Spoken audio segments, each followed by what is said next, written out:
This is Community Formation, a podcast made by and for the Twilight Imperium community. Hello, Frox. Hi, Brass. How are you, buddy? I'm good. Well, I think your pet loves you more than mine loves me because all I did was escape my grasp. She hates this. Does she really?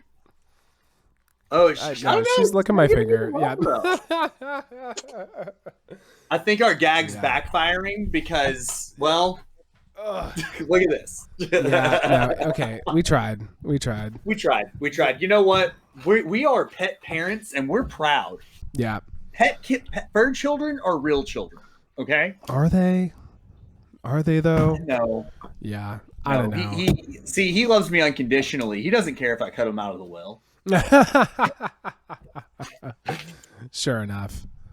So yeah, we just tried a gag there because I was holding Nina because she was like trying to shred apart my lampshade, and then I was like, well, get over here if you're going to be a butt like that. And then she took her paws and put them on the microphone in this really cute way, and then I was like, oh, we should start like that. That's where we should start. And then it just ended up being a gag that backfired, and now we look like idiots. Buddy, we looked like idiots long before we tried that. Let's be most people watching this have played TI with us. Let's be truthful here. Yeah. True enough. But man. But how you doing? Been a little longer than we wanted, thanks to some nice mechanical malfunctions on my part. So I apologize to everyone. Apparently, when you have a dog that's around 1 year old, they just like to chew things that smell like you. When you're in the shower, actually. Yeah. So I can't shower anymore. I haven't bathed in months. That's wonderful. Yeah, it's really appealing. Great. Don't know why it's working, but here we are. You know, it's a wonder that Maggie stays with you, honestly. I wake up every day and sacrifice to the altar, and I think that's the only thing holding her around, you know? Oh, man. Hilarious. But yeah, you know, it's worked out all for the better. If Rock sounds different right now, it's because he has a new microphone. Why don't you show that off for the YouTube folks? Oh yeah, you know, I got that sweet Blue Yeti mic over here. Yeah. You know, it's just a good vibe. It's a good vibe. I like it a lot. I got it at Best Buy for $84. Yeah. User friendly, sounds good, looks good. You know, it's great. It's fine, you know, and it's for our purposes, it's working just well, and I'll take it. Oh, hell yeah. Take it. Listen, I made his job a living hell, and I'll openly admit to it. Should have done this much sooner. Yeah. But to be honest, this started out as a passion project and turned into a big pee-pee. Yeah. Oh, so no, big time. No, I'll tell you the funniest thing about your old headset microphone that you're using is that every single time that you would disconnect from the call, we would hear like, like this loud buzz, and it was like every single time. So it's like you're off the call, you don't hear it, but then it's like it's because I turn it off before I disconnect from the call. Oh, that's gotta be it. Oh, that's what it was. Yeah, that's so funny. That is so funny. What's funny is that headset was more expensive than this fucking microphone. That doesn't make any sense. What? Well, it was wireless, I guess. Okay. I mean, I bought that thing in like 2019 too. Sure. Yeah, in 2019 dollars. Oh, okay. I wasn't even 30 yet. COVID was not real. Goodness gracious! Wow, dude. Oh, well, man. Shit, man. How you been? Been good, man. I've been marathon training. I started a new job 2 weeks ago. I work very directly with lenders doing bank stuff. It's soulless. Learned them over all of Central Kentucky for their loans. So I do a lot of churches and farm loans. Word. Which is just the easiest loans ever. Oh, I'm sure. Yeah. Yeah, I've already told you this, but today I pulled a title. And, well, last week I pulled a title. I got it back today, and they're like, we can neither confirm nor deny that there is a structure or modifications to this property. Yeah. And I'm like, what the hell is that all about? I mean, I'm not going to get overly technical, but it means they didn't file permits for any modifications to the property or to build a structure. Oh, okay, I see. So it's like really sketch. Yeah, yeah. Like really sketch. We did an appraisal on the building there. Anyways. Oh my God! Wow. Yeah. Wow. Yeah. Yeah. But other than that, marathon training, April 27th when I run. Since December of 22, I've now officially lost exactly 30 pounds. Awesome. And my mileage is up to about 50 to 60 miles a week. It's pretty good. Other than that, I'm somehow dating a doctor and she somehow likes me back. It's the weirdest shit ever. Strange. And I call Brass like every day and tell him that he's an idiot for not loving me more. You see what I have to do, man? I have to go date this doctor because you're not returning my affections. Blah, blah. Cry more about it, okay? That's funny, dude. Yeah, dude, I'm busier than ever. I'm busier than ever. I already talk about it on the call with the Aussies. Oh yeah, by the way, that's what's going on today is that I'm on the call with the Aussies. We're talking about skilled retreat is the whole thing today, the whole big deal today. Man, I'm bummed I fucking missed that because the mechanics fucked my car up and I had to fix it. Yep. It's the same old story. It's the same old thing. But yeah, so I already told them about it, but I'll tell you about it. I am enjoying this new gig I have. I am teaching music lessons to little kiddos. He's amazing at it, by the way. I enjoy it a lot. I feel very confident in the whole thing. Like, I've taught like plenty times before. I've taught lessons before. I even taught a university class before. Like, that's little known history of Brass right there. I've taught in like plenty contexts, but I've never taught like 5-year-olds. Like, never done that before. So I was walking into this gig being like, I don't know how this is gonna go, man. But it's going great. I mean, like, I think it helps because I'm kind of a big kid, you know? Like, I take a lot of credit for you being good at teaching children things because you hang out with me and basically. It's basically the same thing, right? So really, I'm the greatest thing that's ever happened to you, harking back to what I said about loving me more. Basically the same thing. But yeah, it's great. I mean, like, I've got just about 20 students a week right now. Awesome. And I want more is the thing. Like, I still have room in my schedule. I still could stand to be bringing in some more money from this whole thing and everything. But it's great. I mean, like, for only being in this gig for a few months, like, it's awesome. And like, my boss has already given me a raise and she was like, I usually don't do this for new teachers and everything, but you're literally doing so much. And I was like, well, thank you. And yes, I am. Yeah. Yeah. I mean, dude, I've said it before, but I'm insanely proud of you. I know the restaurant life was draining you, and I'm glad that you took the time to figure out what you wanted to do, man. No, totally. And the thing is that, like, the fucked up thing is that I still kind of miss it, though. You know, I miss cooking, you know, and the thing is that I'm going to have to get back to it because it's like, I only have regular students during the school year.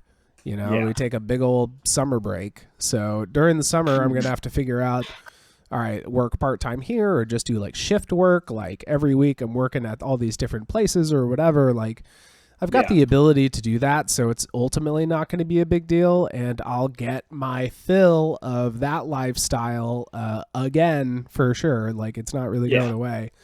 But I do kind of miss it, dude. Like, cooking is just fun. It's just what it is. Like, fast-paced environment. I think like you liked the work, but the environment, I mean, I don't know. Maybe try to break into the high end, man. I don't know about the high end or whatever, but no, it's that special particular place is just a shit show, and it cracks me up to no end that Hunbun knows exactly what a fucking shit show that place is. Like, oh, what a crack up, dude. No, for sure, dude. Yeah. Actually, I do have a big announcement to make. I am 5 weeks Taco Bell free. Oh, what? Yeah. Incredible. Wow. Yeah. Well, good on Speaking you. of going back, I miss it. Just like you miss cooking. Yeah.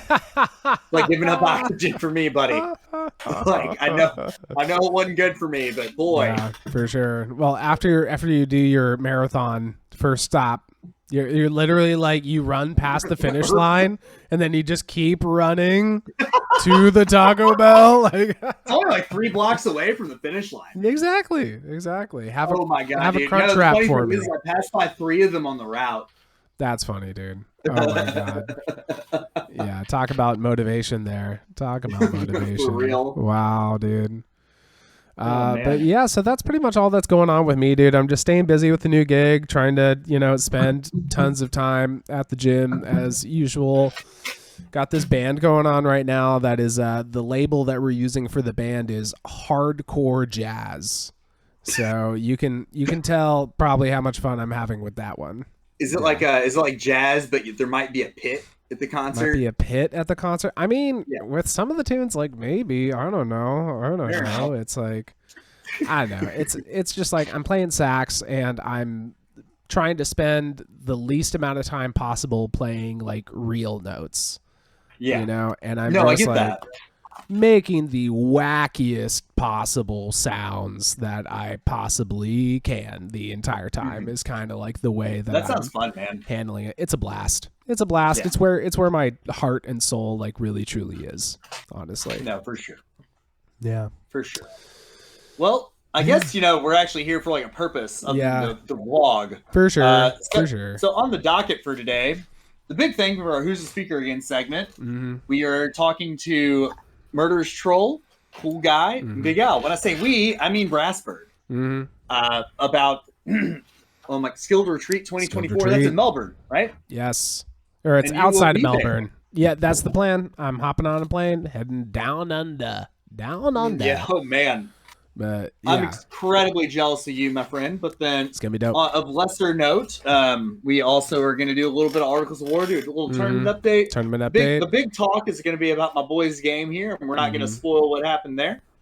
And then we're going to bring back unconventional measures, talk a little async. Brass has a bit of an announcement to make during that, and then I also have mild diatribe, nothing big. Yeah, and that's then there's a third little thing. We are going to double plug this Discordant Stars fulfillment. Yeah. Well, I just want to talk about that right now and just get that. Okay, we can do that now. I think we should do it again later. I think it's that big of a deal, man. Oh well, I mean, let's just say everything that we got to say about it right now, and then just like get it out at the beginning of the episode. So, Discordant Stars group by number 2.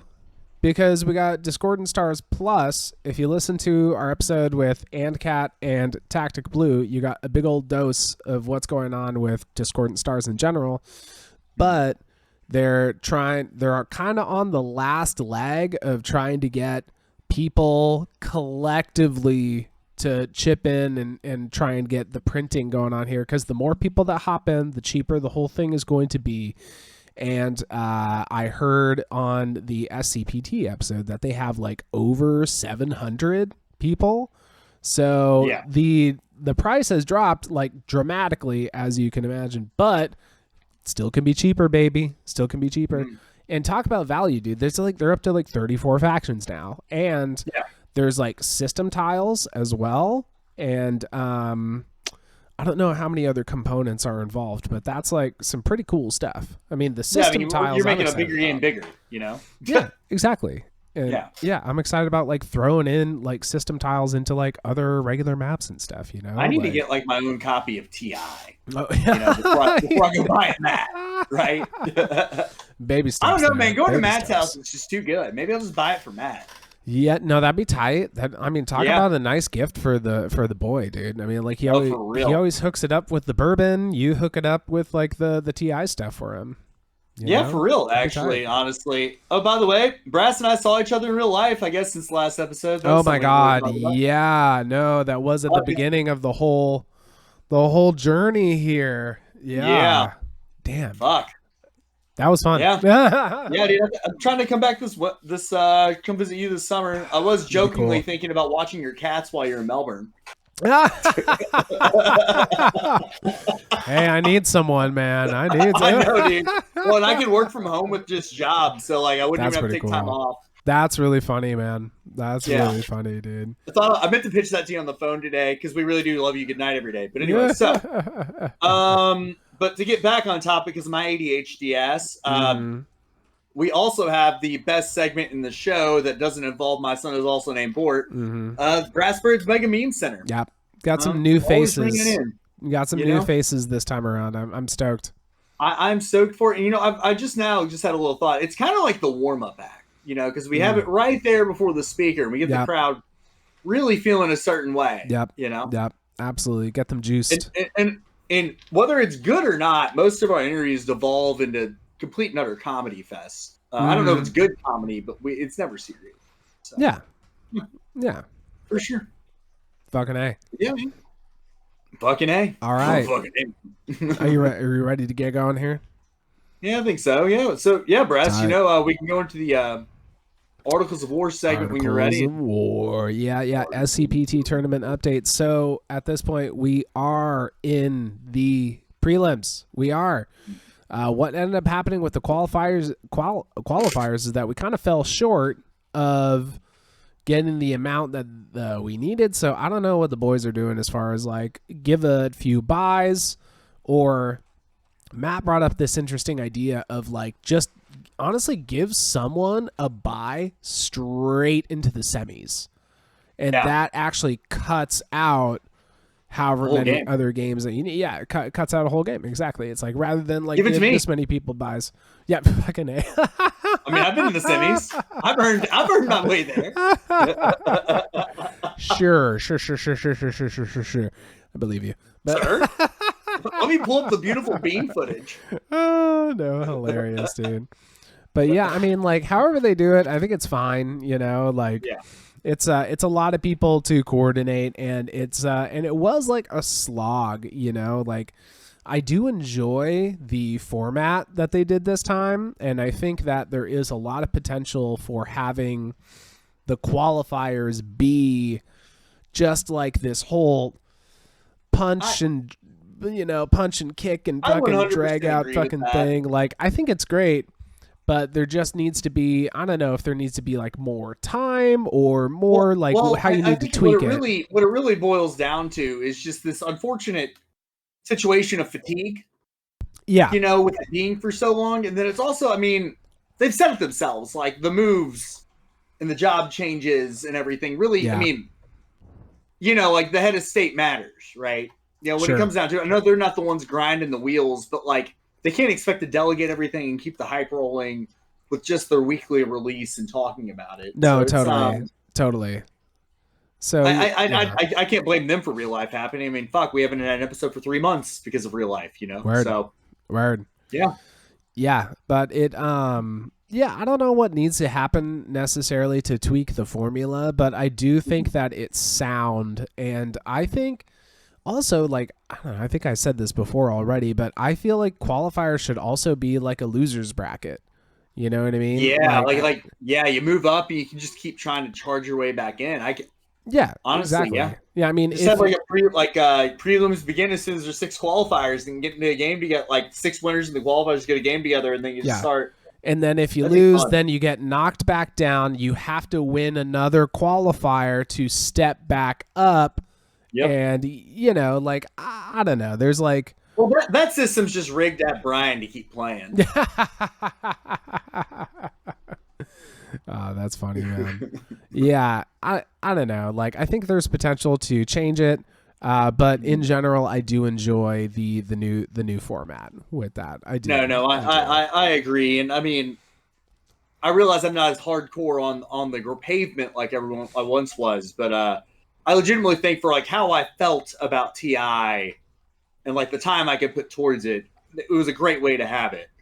And there's got to be a middle ground that is better for the layman, I guess, because it's kind of disheartening. Like if you come in and you're someone like me, it's like, well, I get this one shot because this is my only free Saturday for these 3 months periods, Mm-hmm. And then there's people like Brian who played 12 games, or was that otherwise? But you know what I'm saying? No, Brian played a lot. A lot for sure. And that's no dig at him. By the way, more power to him. It's just, I mean, reality. He's a man of sheer fucking commitment and will. You know what I mean? What's that, Jeff?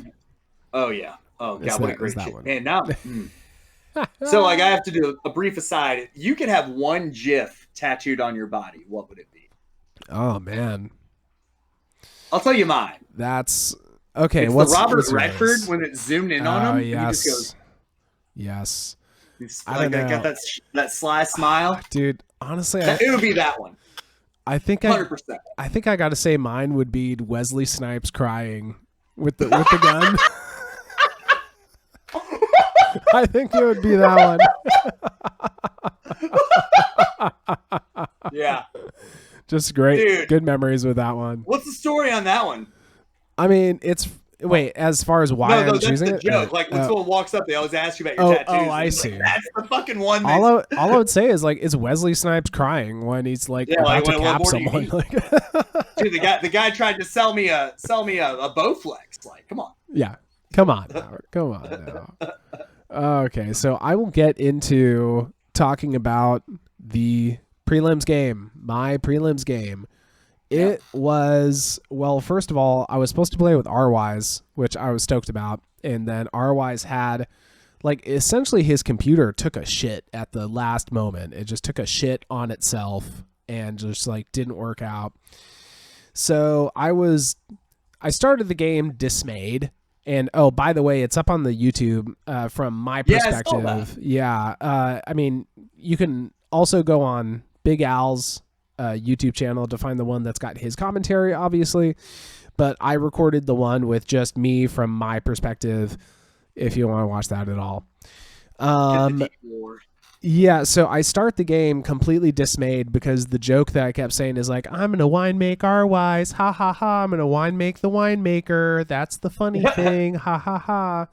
And then turns out that I wasn't able to wine make R-Wise. So I had to figure something out.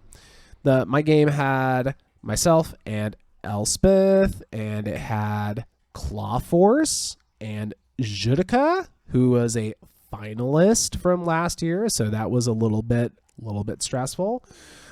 We had Matthew and also R4A5A88, also known as Robert. We called him Robert. is what we did. So yeah, it's altogether a good game. I got lucky in the draft by being able to play Soul again. It was like, I can't remember what the person before me in the draft took, but it was one of those vibes where they like took something else and then like 10 seconds later they were like, oh, I should have taken Soul.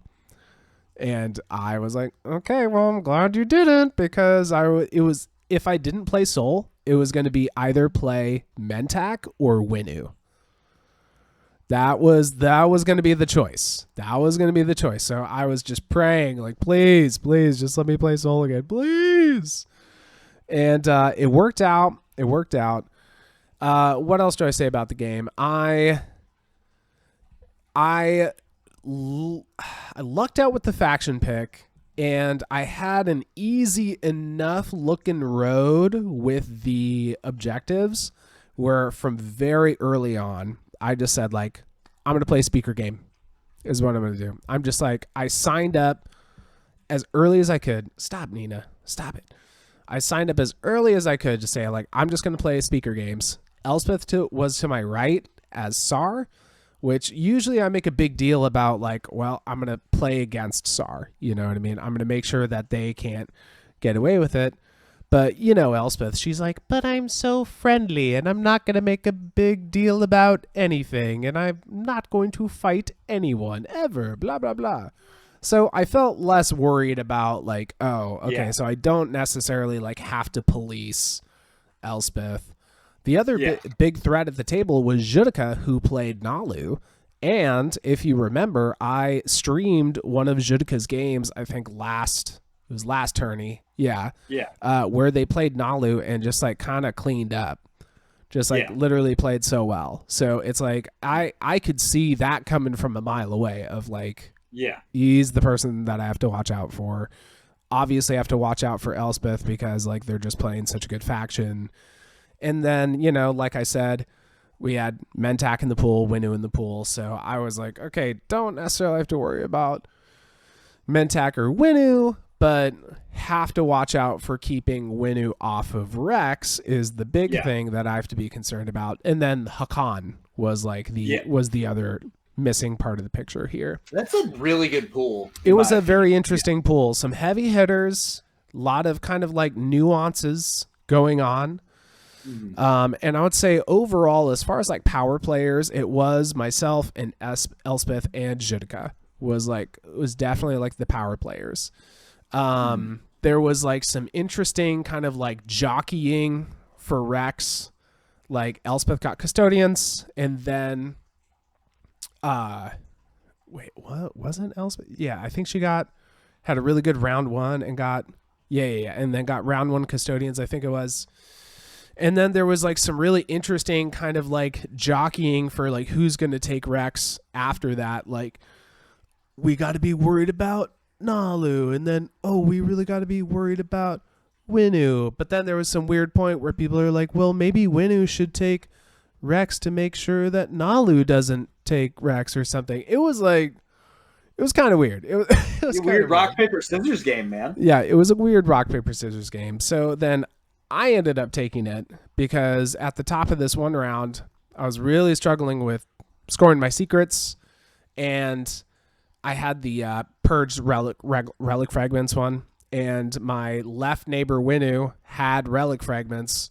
So top of the round, I was like, all right, well, we ended up being pretty good buds, but then I was like, now I have to be like a mean guy at you. Yeah. And if you don't give me your relic fragments, I will absolutely dunk on you. So they paid up the extortion, and then instead of dunking on them with that action, I went and parked on Rex. And I had it for the rest of the game. You know, I just you do be doing that, by the way. You know, I just do. You do be doing that. Yeah. And so here's the controversial bit is that I then, as a part of the extortion, support swapped with Winnu. You know, flame me in the comments later. Like all you want. But the thing is that I went and parked on Rex, so then Winnu, like, you know, couldn't do their whole thing, you know? And I intentionally kept a lid on them for the rest of the game. What was the plan? They ended up, this is a very key thing, they ended up trying to take Rex from me anyways in the late game, so that's how I ended up with my support back. I smell problems. I know. And then from there, it like pretty much was a foregone conclusion. So, yeah, I mean, like, I don't know how much else of, like, the twists and turns of the game that I really need to spell out, but the way that the late game kind of played out was that, like I said, I was doing speaker game the entire time, literally took politics every round that I could, had Rex the entire time.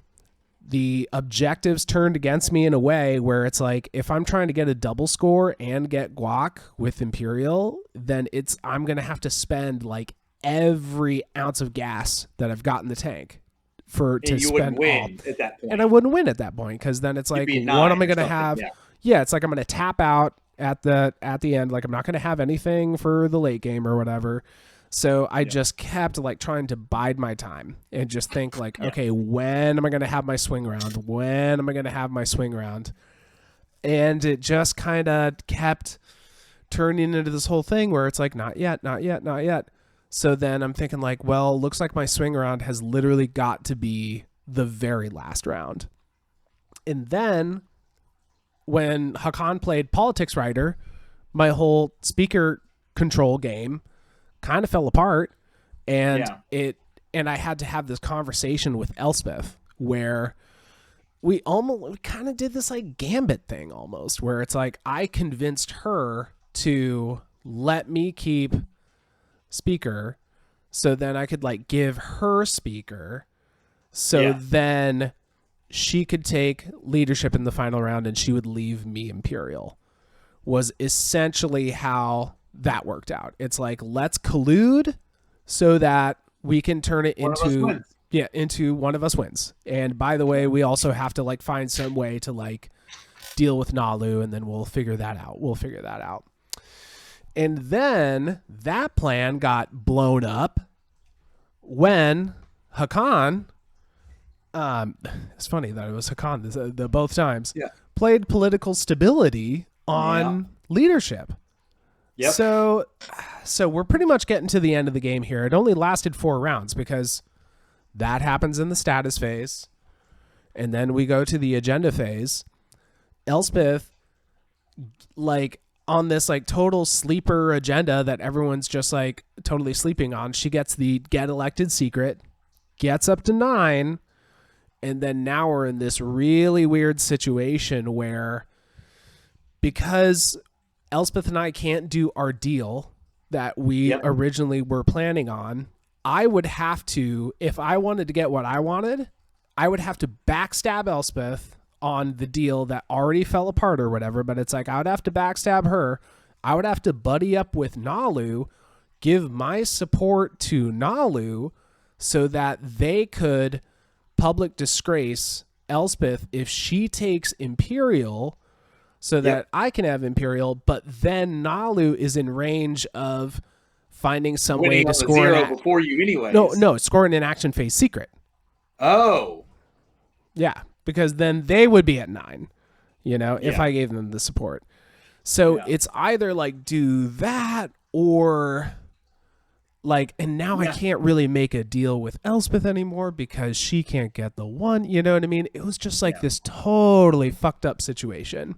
Yeah, so you're just... So I'm sitting there being like, okay, so do I actually go for this? Do I sign up for like another like 90 minutes to 2 hours of just like absolute grueling kind of like fucking nonsense, and then I probably will just like lose to Nalu anyway? Or do I just give my support to Elspeth right now? And have a much better day where you're done. And then the game was done. And then the game was done. And I got to say this, like, honestly, as just like a PSA for everyone that's listening, like, honestly, Elspeth does so much for the community.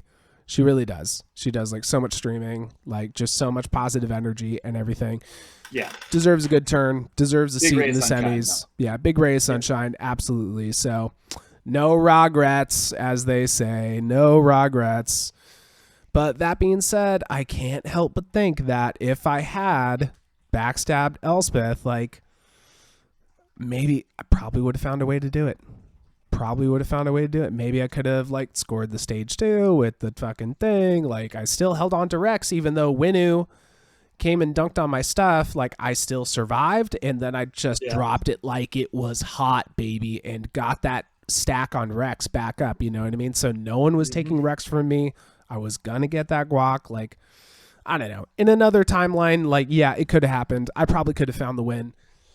But just sitting there at that moment, just being like, wow, everything that could have happened to fuck up this deal, like, did happen. So, I don't know. I feel like I'd just rather wine make. I mean, yeah, and I don't know. It's respectful of people's time. Also that.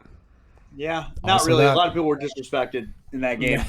Sounds like a lot of people were. Win making, I've just honestly expected that it's part of the game, and if we want to figure a way out of it, we will. And right now, I don't think we have that. I mean, the thing was that it wasn't my. I mean, I was joking about it. I always joke about it, but but I don't actually plan on doing it. But then I got my support back. You know, so it's like honestly, as always, this was Winner's fault. If you really think about it, if you really think about it, it's totally Winner's fault. Support in my hand. Yeah. So I don't know. It was a wild game. I mean, I'm just glad to have such a good table. Like it really was a great. It was a great table. It was an honor to play with Judica in particular. They are crafty, dude. They are crafty for sure. I don't appreciate crafty people because I'm too dumb. That's fair. So hold on a second. Can't pick up what they're putting down. I only lift heavy objects, not crafty ones. Oh, look at Nina. Nina, can you say something into the microphone? Wow. You hear that one? No, that's good. That's good. So I think that's pretty much all I got. Yeah, that's all the gas in the tank. Just keep at it, prelims players. The semis will be here before you fucking know it. Yeah. So. Yeah. absolutely. Let's give Matt and Hunter a break. Let's get this shit over with so they can have their summer to have a life. Yeah, no kidding. Fuck. I mean, the finals game will happen when it's going to happen. And if for any reason, like some games are not finished or whatever, I'm confident that Matt will just be like, okay, guess what? You won that game. You won that game. He'll just like delegate winners and then say like, okay, and now show up for the fucking finals or I will kill you. Yeah. I guaranteed that's what's going to happen. Yep. Good for him. Honestly, what a power play. Yeah. No, for sure. Yeah. For sure. So, man, you ready to move on? God, dude, I'm real bad at moving on. We've been over this every day. I go to therapy about it, but we're gonna try it right now. Dig. It's me taking a big step in life. Dig. Unconventional measures. It is. I'm kind of just designating this segment as the one where we talk about async because technically it is an alternate game mode. It technically really truly different meta, is. man. Yeah. Cool thing in the async world is that there is a new overflow server. Oh my God, it happened again. There are too many games popping off all the time. Not enough space, not enough room for threads. I blame the degens who are in 6 games. No comment. no comment whatsoever. But yeah, so for those keeping track at home, it's Stroder's Paradise. Then the second one was Dreadnought, and kind of like Dreadnought, I don't know. I think that's my least favorite name, but it's fine. It's fine. Then I think the third one is War Sun Tzu, and then the new one is called Fighters Club. Fighters Club. Isn't that it? Yeah, Fighters Club. Fighters Club. Yeah. It needs to be workshopped a little more, I think. Yeah. No, it's Fighter Club. It's not plural. It's just Fighter Club. No, that's good. Yeah, See, they did workshop it a little Fighter more. Club. Yes. Yeah. So yeah, I've got a meme about that later, but I think it's I don't know. I think it's great. The theme that they're doing with all the units and stuff, like it's obviously you got a lot of room there. I don't know what they're going to do when they run out of units. But I don't know. I said this before we started recording. Well, I mean, I'm an absolute unit. Name one after me. Sure. Yeah, sure, man. Whatever. Yeah, Whatever. Sure, yeah. Okay, I joked about this before we started recording, but I really, really want, whenever they make the carrier server, I want that to be called Carol's Revenge. Yeah. That's a joke for all of you you degens out there. Only the true degens will know what I'm talking about when I say Carol. And I mean, I think Carol's Revenge just has like a good ring to it, you know? Oh, for sure. Love it. It's so good. So yeah, good. Just, as usual, shout out to the devs, shout out to everyone that is like chipping in to make async like truly a thriving community and just a fun place to hang. Having a good time. Oh yeah, 100%. Yeah. Speaking of which, I'm actually back on the async train. He's back on the TI train. Back on his bullshit, baby. I'm back on my I love back on his bullshit because one, it implies that I had bullshit before, and two, that I'm back at it. Back at it. I respect that. You know what I'm saying? I respect that. Yeah, and it's I have a few friends in the Dadlands that are only in TI, and I have the itch, and I need to scratch it, but with just the overwhelming life of owning a puppy and just eating all of the time, really, it's not even the running; it's the eating that takes all the time. Sure. I wish I was joking. No, I know it. I'm like cooking like multiple times at home and having to do like multiple rounds of dishes like all the time. Yeah. Like it sucks. Yeah. Yes. Like it's like I don't even eat lunch at work. I work out during lunch, so I have more time to eat at home. For sure. Totally. But back on an async game, it's an interesting pool. Playing with some of my friends, like I said, are in the Dadlands and kind of can't sit down at the table. But I'm Nalu, and it's a 14-pointer, and I the pool's fine. Like there's a Mentak, a Nomad. I wanted Jolnar. I picked a pretty good Jolnar slice, honestly. And then there's Yin, whatever. I was going to end up having to be Yin or Mintak if I didn't pick Nalu. And I've never played Nalu, but I've seen Nalu played a lot. And honest to God, dude, like, how do people lose while playing them? I don't like. I'm not trying to like. It's just like I'm like, hey, I'm gonna sell gifts so someone else can get custodians. And I'm like, I don't want to spend $1 for anything besides that. So like, fuck it, someone else get custodians because I'm late game knowledge is terrifying. Why overexpand? Sure. You know what I mean? Yeah. So yeah, no, it's just like they have so many options. Like you go on the 0 and like you can just absolutely fuck with people. Like their starting fleet's even nasty enough to just trounce someone. Like sure. Yeah. No, it's wild. Like it definitely takes tons of people like kind of coordinating and figuring shit out, you know, and like if you're Nalu and if you have a good forward dock, then it's like just kind of over, you know what I mean? Like, well, and I got construction round 1 because I was 6th pick. I intentionally took 6th pick to not be next to Mintac. Just because like I didn't want to fuck with it. Like my buddy playing Mintac, I know he's gonna pillage everything. He's not gonna be which is fine, but I don't want to fuck with it. Yeah. But totally. So I was 6th pick. I got construction. It's like, oh, great. Now I can get a forward dock right next to Rex. Sure, it's coming out of 2-1 planet, but 2 unit upgrades came out. So I'm getting AIDA and get to dock 2. Dock 2. I love it. And then just get fighter 2 by flipping AIDA again. And I love dock 2, like unironically. Every time I've gotten it, it's felt good. Yeah, absolutely. It felt good. But the problem I run into with dock 2 is I always draw the secret of having 9 infantry on 1 planet, and then someone has stellar converter. Yep. No, it's literally every fucking time, dude. Yeah, unlucky. Gets fucked by stellar converter every time. It's happened 4 times. I actually recounted it because I was like, I'm going dock 2 this game. I'm like, wait, do you really want to? For sure. But other than that, I'm playing with some fucking snakes. Yep. It's my IRL friends. Yep. So it's just like I don't want to say it's not enjoyable playing with them because I love them, but like I just know every deal is like I have to design every deal around it probably being broken. Sure. Yeah. So I just don't. Yeah. I don't find that way to play fun. I know a lot of people do. I don't. Yeah, I'm in this async game right now with Mantis and like a bunch of his like IRL friends, which are just like, you know, people in the community or whatever. So it's just the funniest like vibe where like I'm just there just like chilling, and just like seeing the shit that they're flinging at each other is like cracking me up. And it's like that same vibe too, where it's like, oh yeah, blah blah blah. I knew you were gonna break that deal, or blah blah blah blah. I knew you were gonna do that. Blah, blah, blah.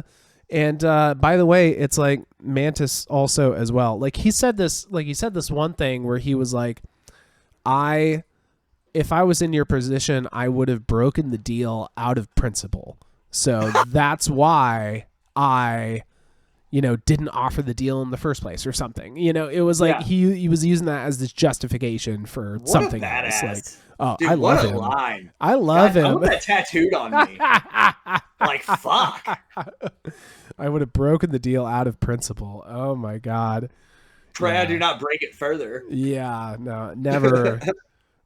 Mantis is the GOAT, honestly. No, he is my TI GOAT. I mean, I'm sure there's like objectively better players, but he's my TI GOAT. You know what I'm saying? No, definitely. God, what a crack up. But no, about the Nalu thing, like I definitely agree that it's just kind of like a weird seat to be in because you are coming into it with so much heat. And I tried to do that same thing that you were doing about like, well, I'm just going to like sell gift, or I'm just going to like, at some points, like I was just going to give away gift. You know what I mean? Yeah. Like I was just like ready to give it away because I was getting so much heat, and I was like, okay, just like fucking have it. You know what I mean? Like just fucking have it. If I just like give you this, like, will you stop giving me shit? And you like don't want to do that. You don't want to give up your superpower or anything. But sometimes it just like feels like maybe that'll make the game easier. My friends think I'm better than I am. So like I just have heat anyways. Sure. So like, that's a double difficulty thing for you going. Exactly. Well, I don't think they've caught on. They're still in that mindset that like Mintac is like gross. Like they all want to play Mintac, you know? Oh, sure. Like Mintac is like my project pet that I love because I know they're jank, and you know what I mean? Yeah. But like if I'm like trying to win a game, I mean like I'd play them, but I've played them a lot. Sure. You know. Sure. But I would not have, in my first 20 games of TI, done that. Mm-hmm. So I don't even know if I have the heat I should, to be honest. Only one way to tell. Oh, yeah. Only one way to tell when my home system's gone. Yeah. I'm thinking about double docking the home system, to be honest. That's what I did, and it actually won me my Nalu game. Yeah, that's kind of like, I think double docking the home system's the play with these fucking snakes. Mm-hmm. And, like, yes, I might take custodians if no one takes me on my deal, but after that, like, pretty much pull back and hold the plastic, because I think it's like own more than 2 of your neighbors and 2 faction techs. So, yeah. And then I'm going to get DET and just gum it up, and I have an asteroid field and no wormholes. So, okay. Yep. Well, I mean, at least that makes it harder for people to get in. Yep. Is what that does. Other than that, man, I think we're good on the unconventional measures. We're going to roll into like the absolute second best part of the show. Okay. Yeah. The Mega Meme Center, bro. Bro, you ready? Bro. Tight. Yeah. Yeah, definitely pull it up because I will fuck up some of the info here. Oh, I got it up, buddy. Got it for sure. Let's do it. We got some new faces on the Meme Center this time. I know who it is on the first one here. We got Jelly Bones. Jelly Bones with this one. This was on the obligatory meme. No, wait, no. This is on Meme City. Meme City, baby. Meme City. This is on the main stage, baby. But yeah, it's just like your classic, like your slice is where your plastic is joke, but like done in a little kitschy kind of like grandma cross stitch kind of thing. Like look at the craftsmanship on this. No, it's honestly incredible. It's like I think he actually made that for this. I mean, it looks so on point, you know? Like how do you make the dreads like look all pixelated like that, you know? Like that's my question is like, how do you make this image? Yeah. That's what makes Jelly Bones' stuff is so good, is like not just like the creativity and just like kind of like the seed of the idea that grows into the meme, but it's like the craftsmanship. Like I don't even know the process of like manipulating this image to this level, you know? Yeah. I love it. It's so good. Yep. No, it's absolutely incredible, man. And I just I can't. Yeah. Yep. Yeah. I awarded Jelly Bones with most valuable memer for Community Game 9, and you can see like why, you know, is because they're like consistently showing up with stuff that's on this level. Yep. You know, like 100%. It's incredible. It's incredible. Yeah, love your work, Jelly Bones. Love it. Keep it up, man. Keep it coming. Keep it coming. Yeah, keep it coming. For sure. All right. For real on God. Yeah. I know it's been a while since I've heard that. Straight busting, no cat, man. That. Oh my goodness. Okay, meme number 2. Moving right on. I like this. I like it a lot. This one's great. So this one is from PAX. I think they're a new face, at least from what I can see.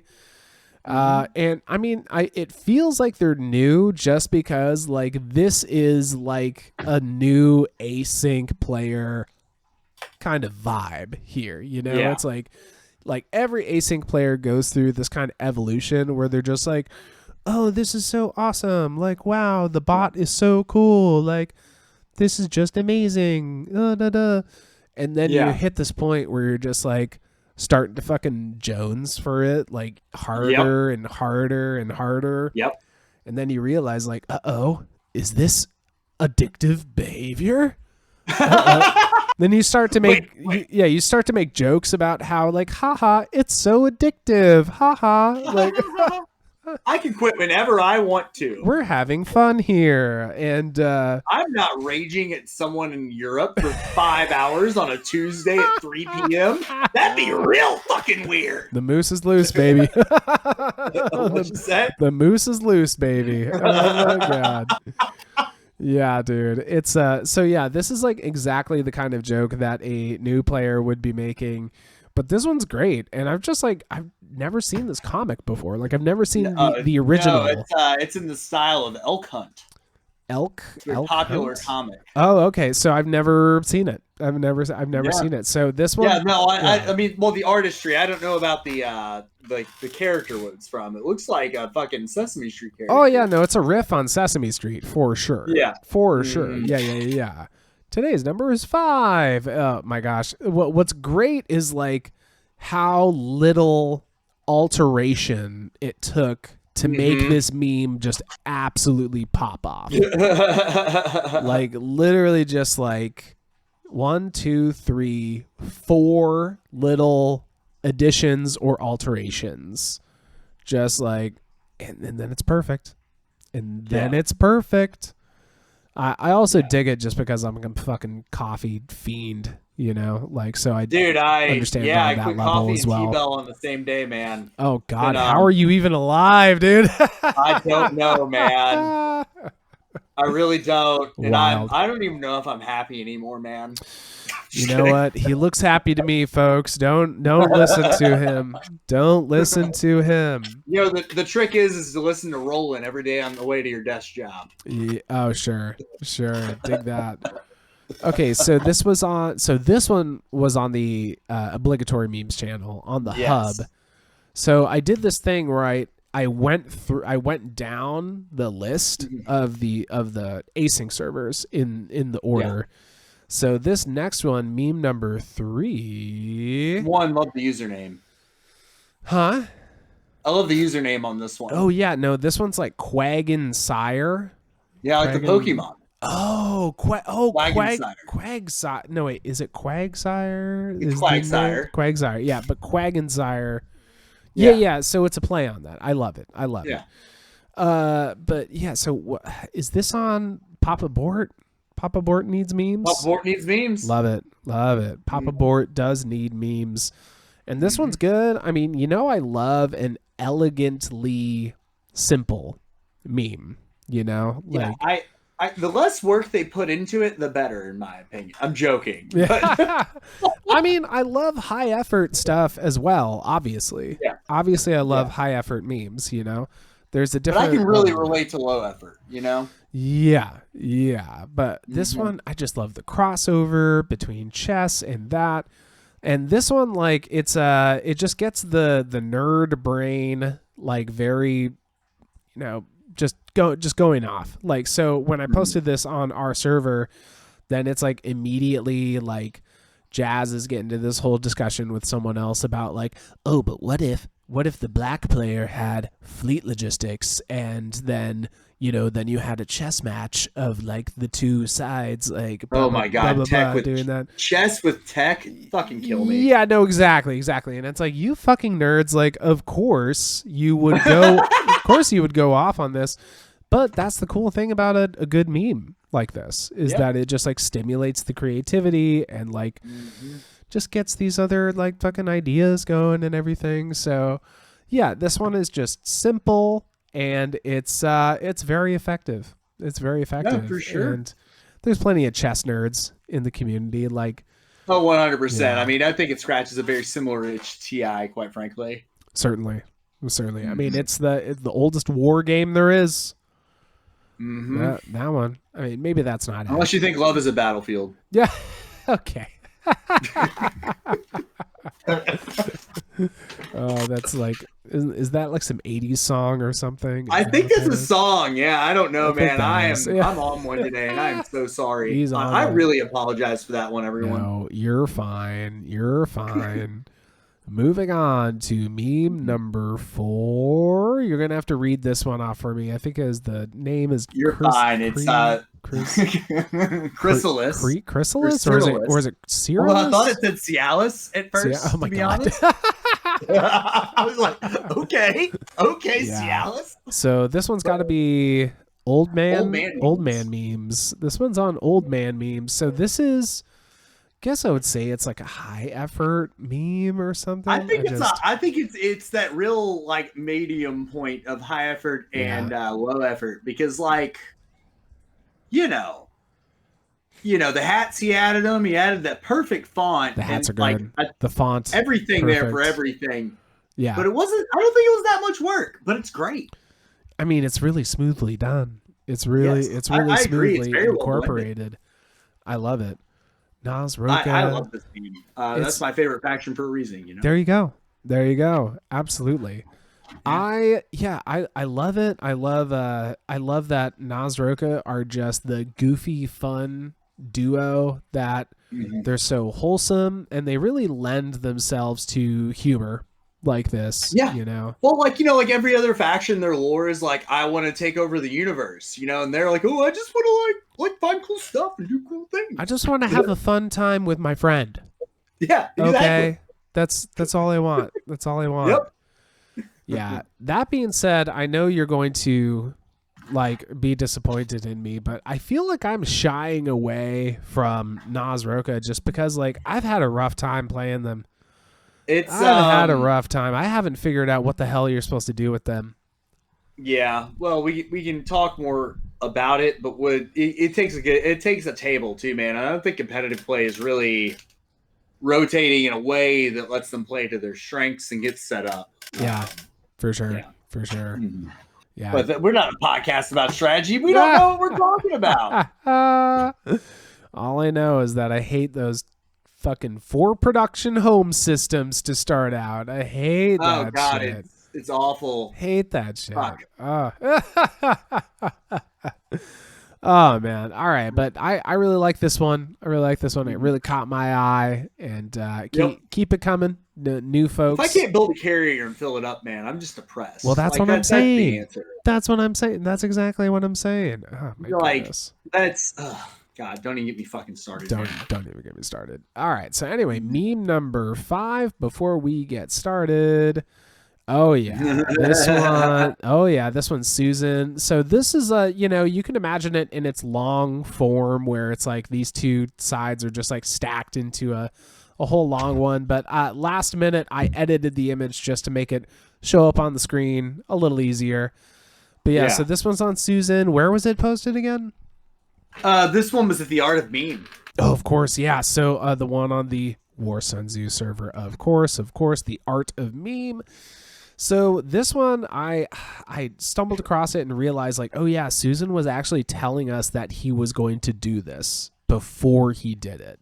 He does this where he comes in and he says, gets real excited for his cheeky plays. I adore that. He does, absolutely. I adore it. Yeah. When we were planning on taking Nalu's home system in game 2, he riled the troops. He's like, this is how we're doing this. This is what we're doing. This is our exact steps. And his enthusiasm contagious. And absolutely. Yeah. Absolutely. And the guy also gets super excited about making cupcakes. I like cupcakes more because he likes them. Love the enthusiasm. Yeah, absolutely. But yeah, so he was getting so hyped for this, and it was a thing where the whole play could have been averted if the person on the receiving end saw it was coming.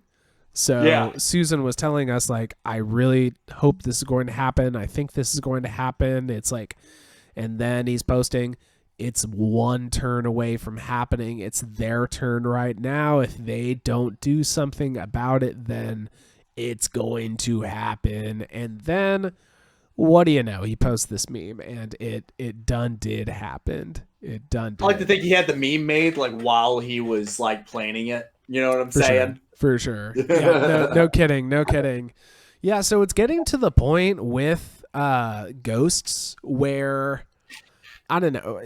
I'm not trying to say that I dislike ghosts or anything. I think they're great. But if I'm coming into the game and ghosts is in the game, then how do I say this? I'm just stressed out. You know what I mean? Because it's the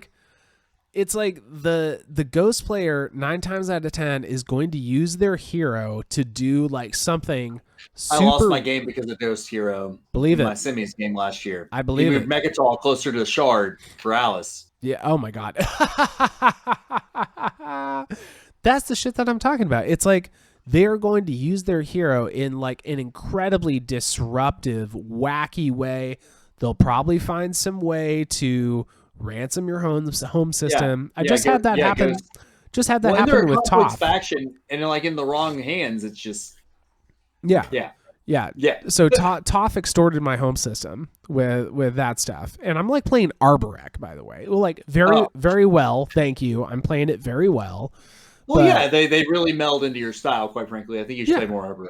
Yeah, well, thank you. Well, I'll take that as a compliment. Yeah, for sure. It is compliment. But yeah, that's not me being like, you suck to play people that suck. Yeah. so I have to give up like 5 trade goods and my TA just to like keep my home system on this side of the board. Thank you very much. Yeah. And I mean, Ghost's Hero is wild. It's wild. Yeah. It's wacky. Yeah. It really fucks shit up. It really, really fucks shit up. So I feel like when it got released, people were kind of like either underestimating it or just not really realizing the extent to which people would use it in such a disruptive way. And now it's just like completely obvious where it's like, dude, you got to watch out for that shit. Yeah. Like that will fuck your shit up, dude. JJ in game 2, when they moved they made like a 2-tile move into like a 7-tile move. Like they just moved the supernova. Is all they did. Yeah, exactly. And it was like a defensive thing. Yeah. So that was like slightly different from like, oh, we didn't like fuck with anyone else's stuff, but it was such a brilliant play. It was it was such a brilliant play. It was like, we're just going to cut off this entire route of access into our shit with the supernova. Like brilliant. Absolutely brilliant. Yeah, so we are going to move on to the bonus meme. Heyo. I have a confession to make about this one. What is it? This is how poor my reading comprehension and how dense I am. Like, did you know that why that's the first rule of Fight Club?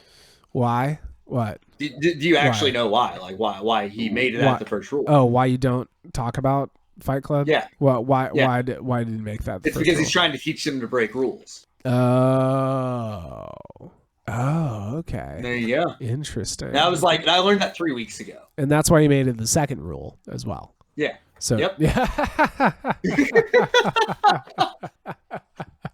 So yeah, I mean, this one just had to happen. So this 100%. Relates to what I said earlier about how there's the new overflow server. If you don't know the tradition of meme channels on these async servers is that, I mean, usually there isn't one to start out, and then someone has to ask, hey, can we have a meme channel? And then the meme channel is named after them. Yeah. So that's usually the way it works. That's why we had Papa Bort needs memes, old man memes, you know.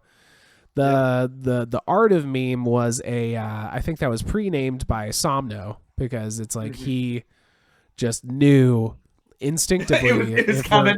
He knew it was coming, and he was like, if this is going to be called War Sun Zoo, then I've got the perfect name, which is like, it really is. Yeah. But this one came with a meme channel already existing, and it was just called like Meme Channel Needs a Name. And it was funny, like old man beat me to the punch with the first meme on this thing. And he was like, well, ha ha ha, I already have one named after me, but what if I have another one named after me? And then that's when I said, I propose that we name this one after Holy Teaspoon to commemorate the return of the king. Hell yeah, that's what I think. And then I can't remember who it was. I think it was Aquilus. Was it Aquilus? Afterward was like, can we call it a spoonful of memes? Isn't that good? I like that. Yeah. I like it a lot. So that's where this one got posted, a spoonful of memes.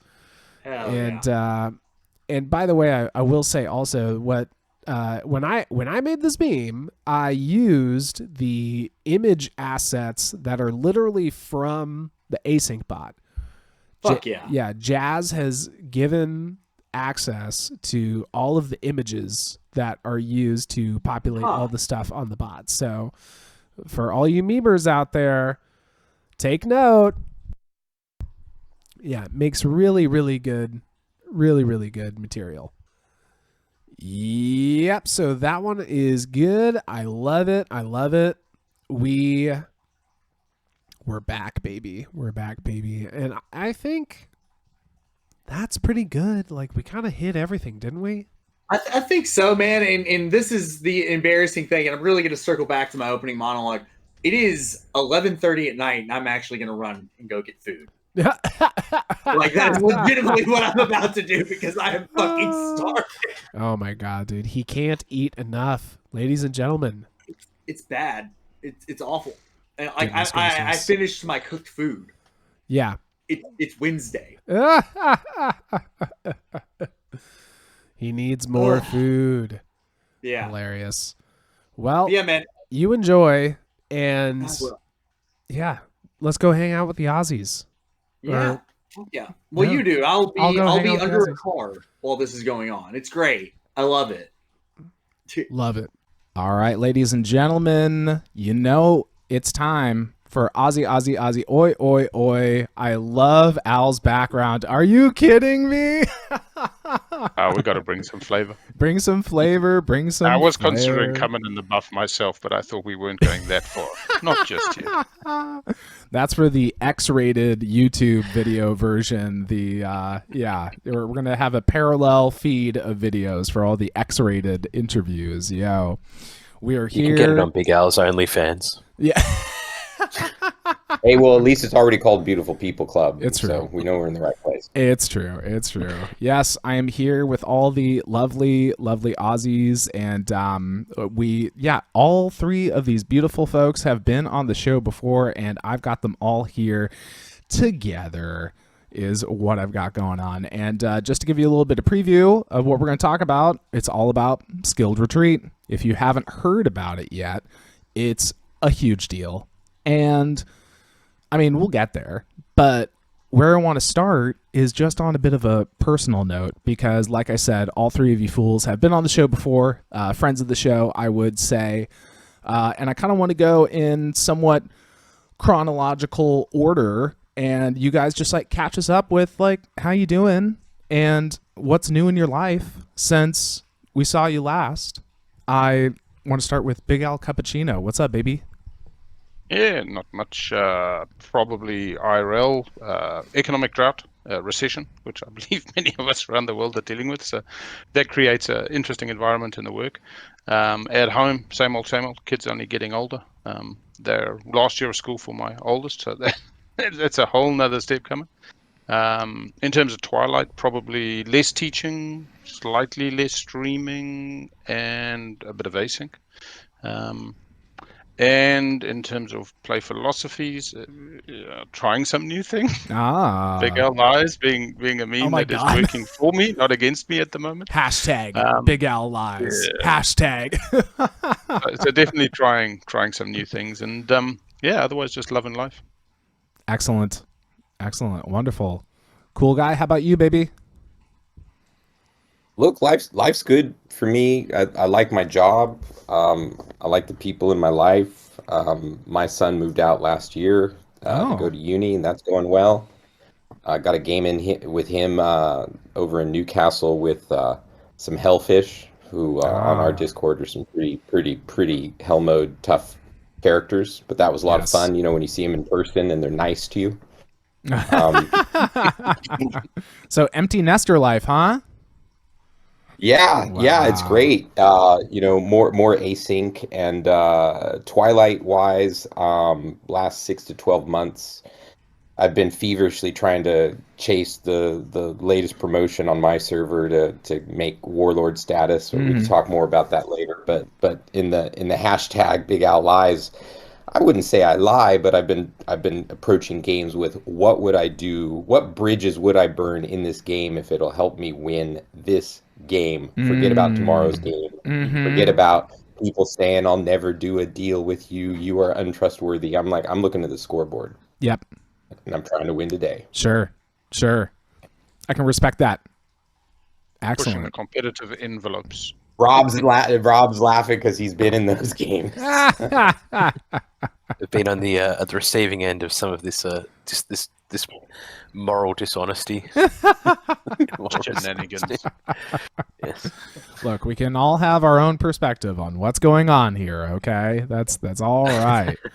And Troll, looking good. I want a drink Thank of you. whatever's behind you is what I want. I want a little sip of that, baby.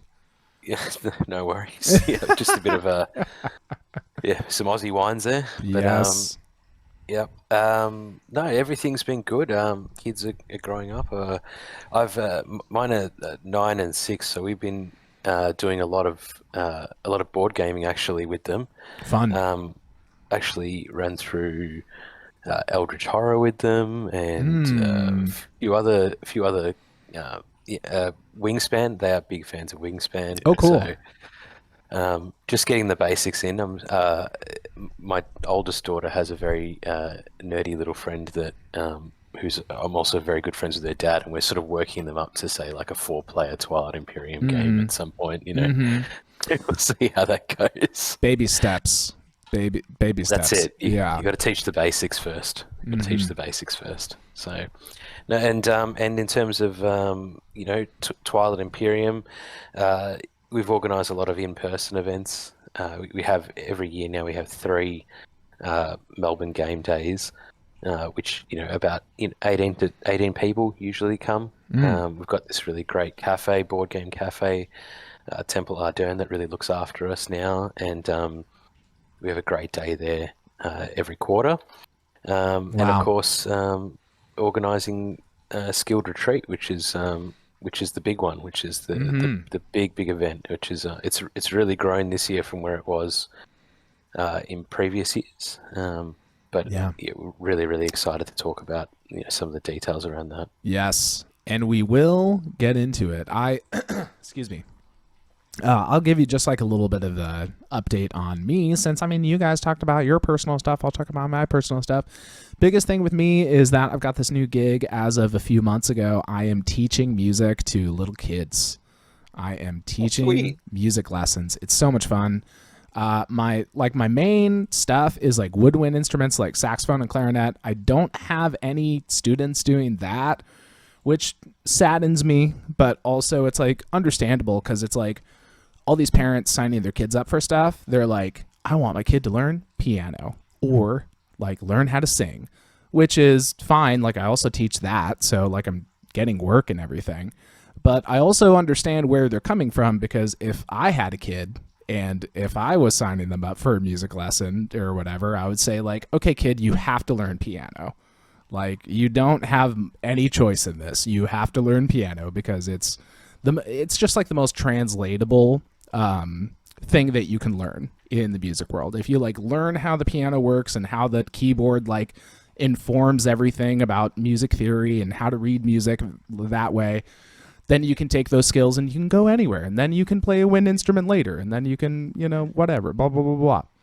So yeah, so that's been like what I've been keeping myself busy with. It is an absolute blast. I've got some kids that are like just wicked smart, man. They're writing music already. Like I've got this like 6-year-old girl yesterday, like, and I knew that she was writing music with her previous teacher, and then for weeks I was just like, all right, when are you going to write me a piece? Like, when is it going to happen? And she was just like, no, I don't want to. Where?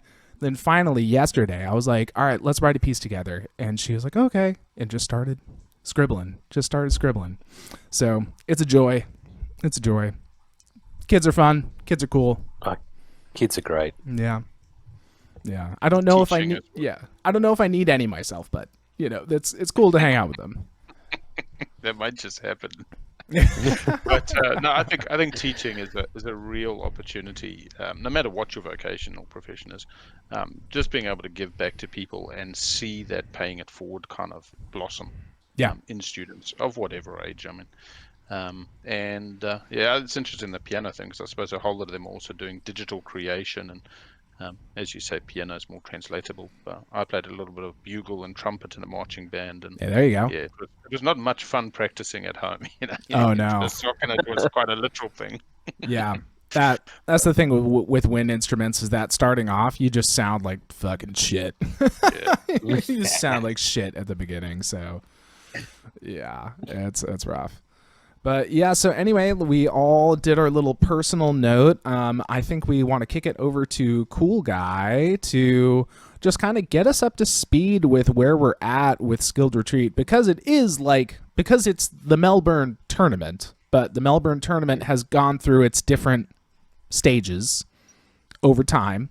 So just like, yeah, take us from the beginning and get us to where we are right now. Sure. Just, by way of history, the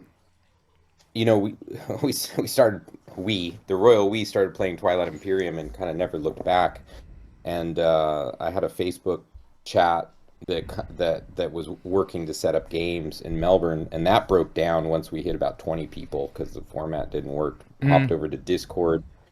Manbear Piglet, who was big in the Europe morning scene, was the first one to jump on and brought a bunch of recruits. And that dark time in Melbourne, we're Melbourne based, and we had the longest lockdowns during that pandemic, and Discord is where we went to escape all that. And so Rob really had the initial idea for an in-person tournament, and he did all the hard work.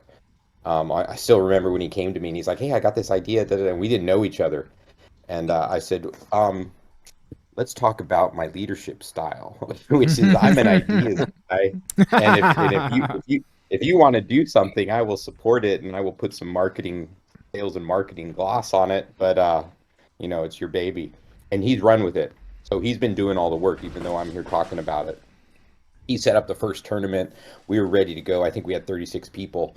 So we we're going to do, 6 games and then a championship game. And 3 4 days before the game, we got another lockdown. So it was canceled. I think that was October.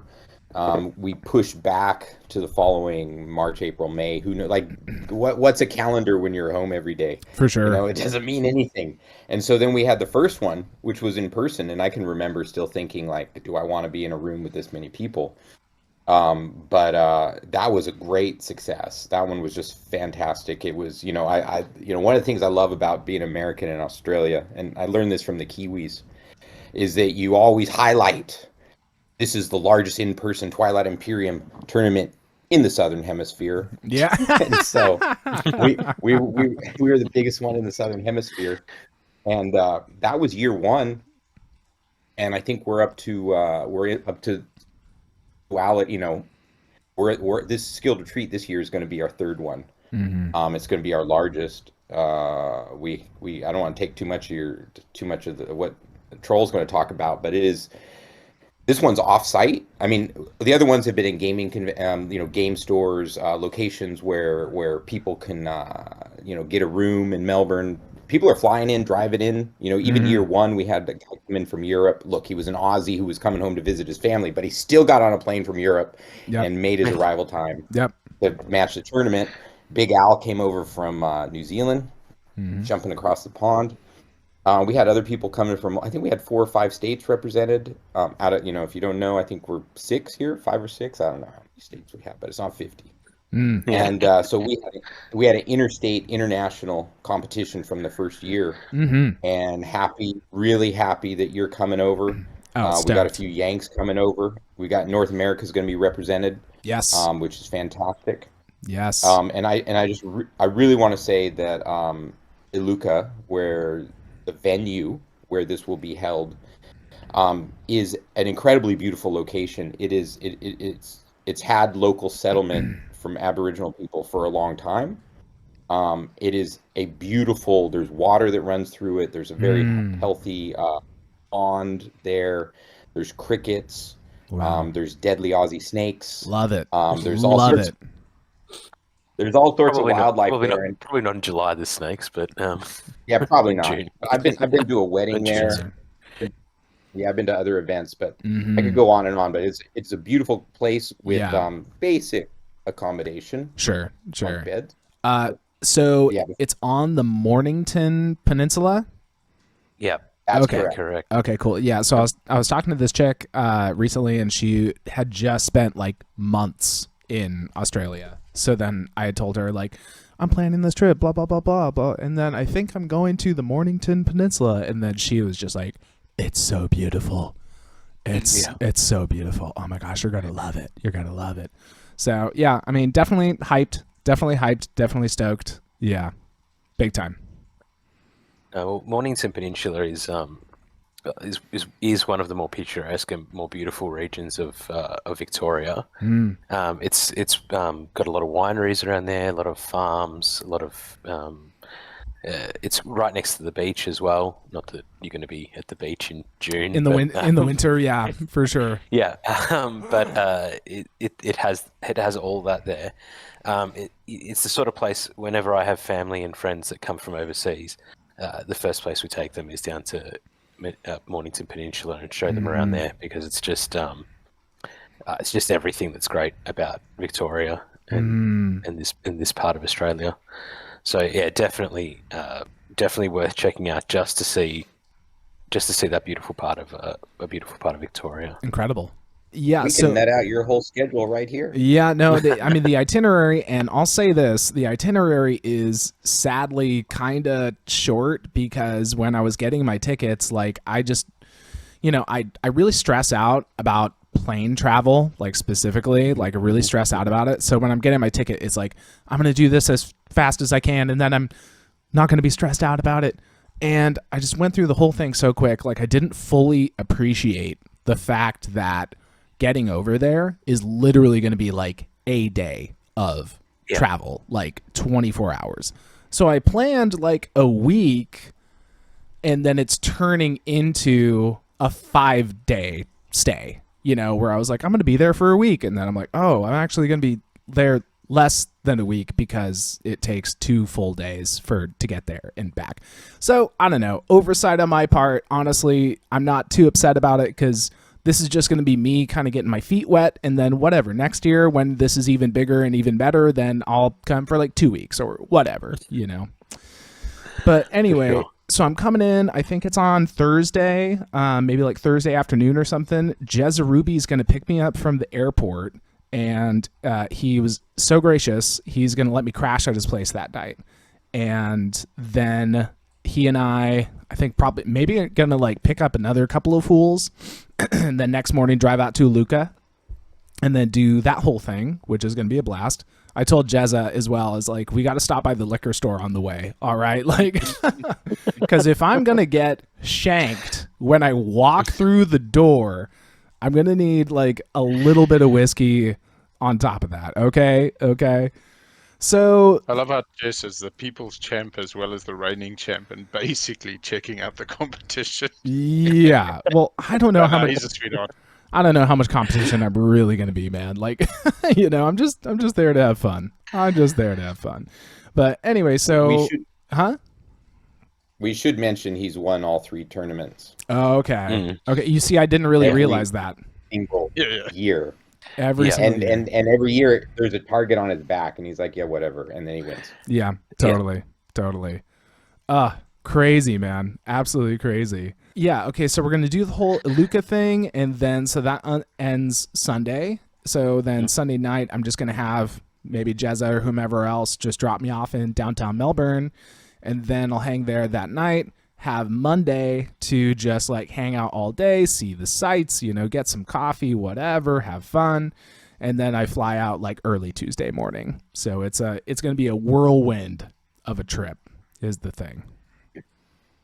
75% TI. Yeah, Yep. exactly. I'm supposed to get lunch with Al on Monday. Is that the plan, dude? 100%. Wonderful. 100%. Right on. Absolutely Might even stoked. share a ride to the airport on Tuesday, depending on time. There we go. Yeah, I'm supposed to be there like 6 or something like that. I don't know. I'm trying not to think about all that. You guys are downtown, I might be able to join you on Monday.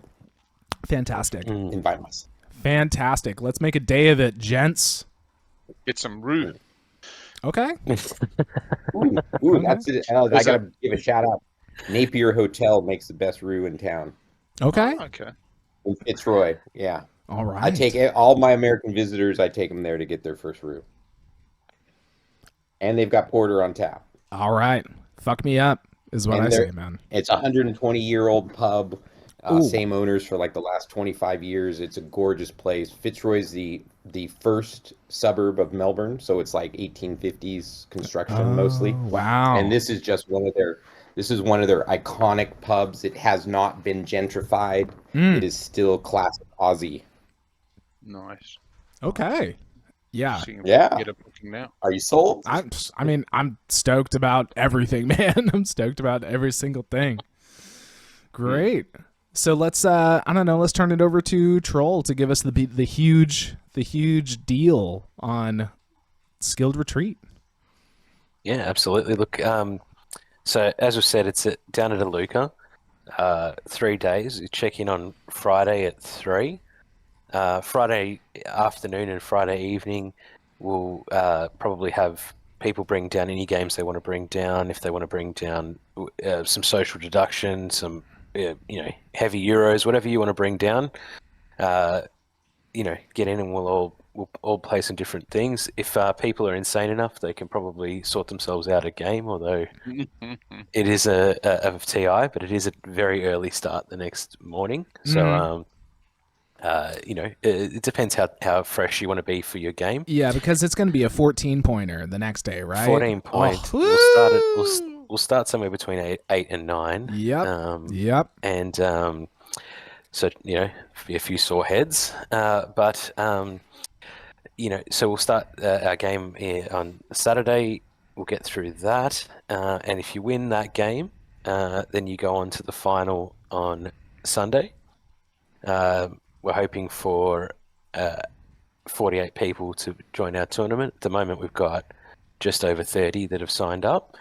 If that's the case, we'll have an 8-player final on the Sunday, and that'll just be a 10-pointer because we do have to be out by about 8 p.m. Mm-hmm. And that's effectively the format of the tournament. While you're there, you get some accommodation in some effectively like backpacker style dorm room type accommodation. Mm-hmm. But if that's not your thing, you can get yourself these really cool glamping tents while you're there, which for a bit extra, you can book that directly through Aluka. Mm-hmm.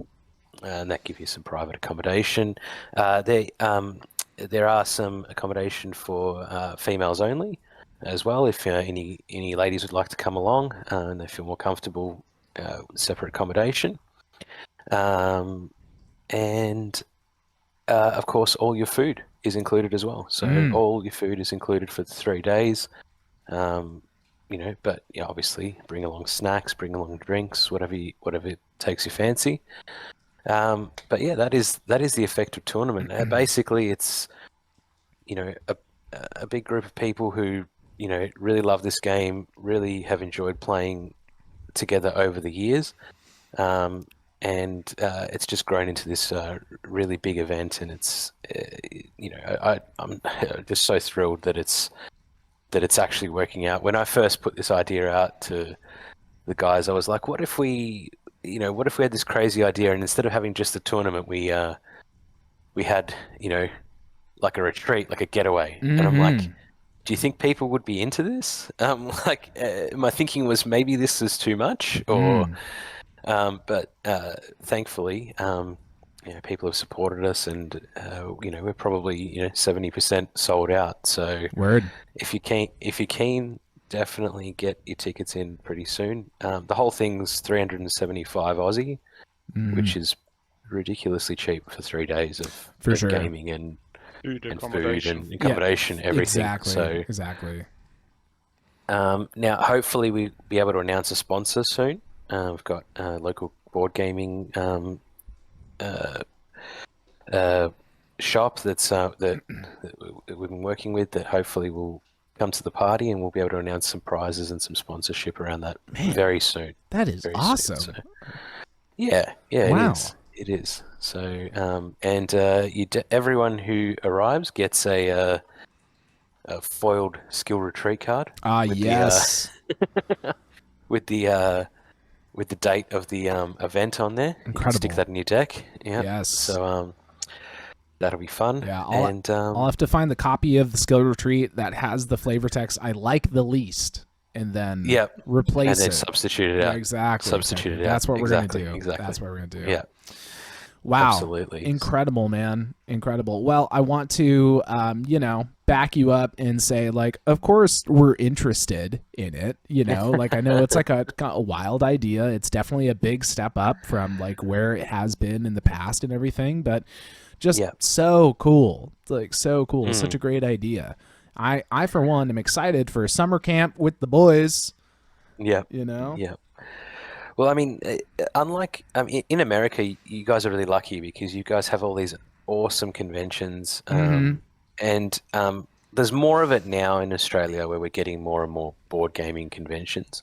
But where we'll get 200 or maybe 500 people to an event, you guys will get 70,000 people to a Gen Con or something like that. So there's not really a tradition of that here. So. So I thought I would just try and make a version of it myself. Is effectively how it turned out. Yeah. So I think the community side is something that I'm excited for. Yeah, I've been to all the previous ones, and when you're just playing at a local game store, it can just be people rocking up to play a game of TI with other people they've never met. There's actually people within the competition that have not played necessarily on CoolGuys, or may not have played with these folk in person. And so it can be a bit apprehensive and a bit scary coming along. And you hear these stories of, legend hell players and hellfish and, gut punching, groin kicking. But in reality, it's just a bunch of folk who want to play a board game, and it's a social event. And what I think this year really represents is that expansion and the community building aspect.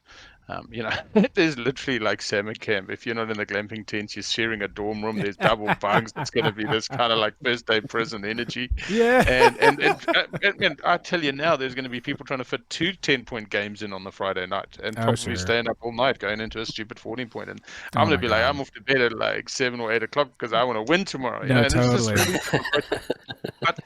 But it really is about people meeting each other in a far more personable way and spending time together. In the previous ones, we've gone out for dinners and stuff, and it's great to actually get to interact with people which have actually quite similar shared lives. Some of us at very different stages. You got people that might be 16, 17, 18. You got people who might be 60, 70, and everybody in between.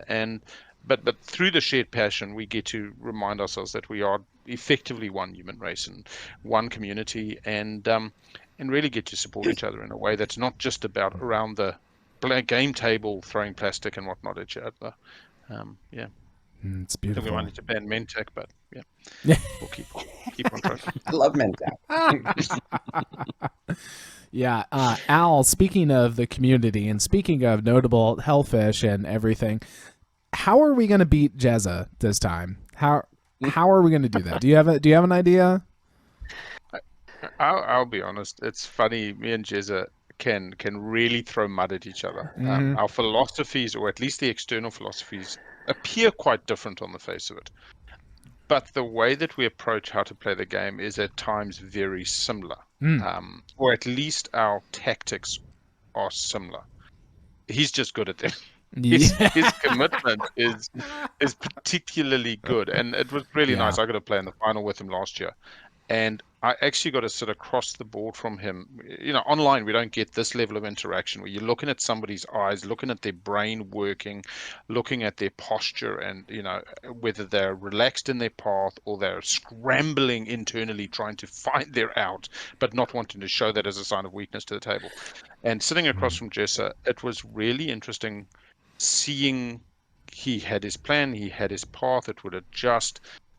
If anything, the trick is he does manage to optimally leave it till the last minute.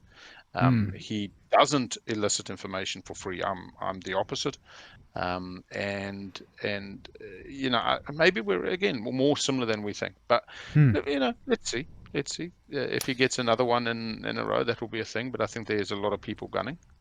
Well, sure. Yeah, definitely a lot of competition. But I'll just add, for people who might see this or who are considering coming and have a little bit of apprehension, there's also learning tables. Oh, Yeah. sure. We've had people at the competition who had played like once before, and it's still about having fun. Day one is having fun, even if you're feeling super competitive. And day two can be Discordant Stars. Day two could be Franken. It could be an 8-player game. It could be a 4-player game. It really is just about getting together and playing some board games. And I think Friday night there's some people who are interested in Blood on the Clock Tower and some other Cool. games. So it can have a broader appeal, not just this hyper competitive aspect. Fantastic. Yeah, I think there's plenty of people that are going to show up and bring the smoke, as they say.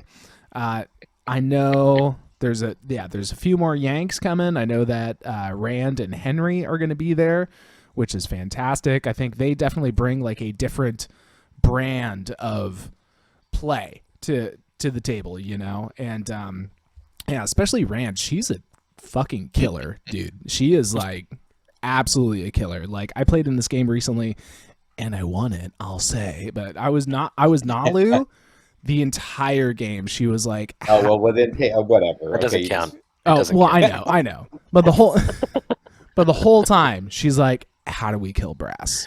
How do we destroy Brass? And it ended up being like the spiciest game I've seen in a long time, for sure. But yeah, so I think people are going to be bringing the smoke. And as far as me, I already said, like, I've already resigned myself to just getting my ass kicked, getting just knifed and shanked multiple times over, and just smiling while I'm, dying, like it's going to be, I'm just there to have fun and have a drink or two and just, yeah, have a blast. Do the rest of you guys have any advice for how we're going to beat Jezza?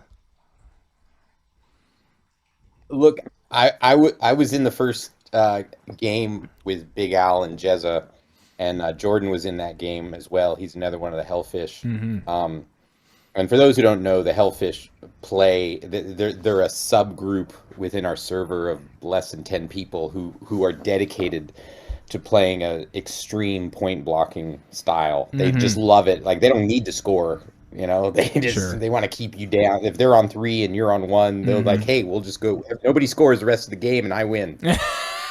and Big Al was he was new to the community. I remember when he joined, and I was like, "Hey, come, set up a game with some of the regular guys." And so he sets up this game. I don't know if you set it up or someone else did. So it was literally an introductory game. Like let's meet the Aussie boys because you're a Kiwi, so you should be playing with us. And Big Al did classic textbook, I am Soul, and I'm going to rush Mechatol. And he rushed Mechatol, skinny slice. Yep. And he's got Jezza on his right. And I'm just watching the thing. I'm just watching. I'm like, okay, here it comes. Eating popcorn. And then it was like Jezza came in. Yeah, he just came in. But he just activated. He just activated next to Hal's home slice, and Big Al's like, whoa, let's talk, mate. I got money, I got my TA, like I've got military support. Listen, and Jez is like, no, and he's like, no, let's just talk about it, and he was stealing. Essentially, what Jezza was doing was he was stealing Big Al's voice because that is his superpower, and it was like no, and then Jordan jumped in the conversation and he was like, no, we're gonna point block you. You've got an Imperial point. Yeah. You've got guac. It's round 2. You got guac. We're coming for you. And it was simple as that. Wild. I would say, and I don't understand how he does it, but he bends the meta to his will, and I don't know how he does it. It's like there's like a witchcraft kind of element to it where he can just make the table do what he needs to do to get the job done. It's but that's incredible. One thing. It surprisingly is similar. I mean, that game, the takeaway for me was that Hell mode is still about balance, but is a more rigid balance. But getting what we want for as little cost as possible, I suppose, really is the game we're playing. Yeah, it's generating value with least amount of input, and that's kind of my point about we actually, I think, play the game in a similar philosophical or holistic way, even though it might be execution differently. Mm-hmm. But manipulation is part of it, and getting people on board with a strategy or a flow of a game, reading the undercurrents. Yeah, I still think Jessup plays that game very much. It's never just plastic. It is this wonderful mix of both.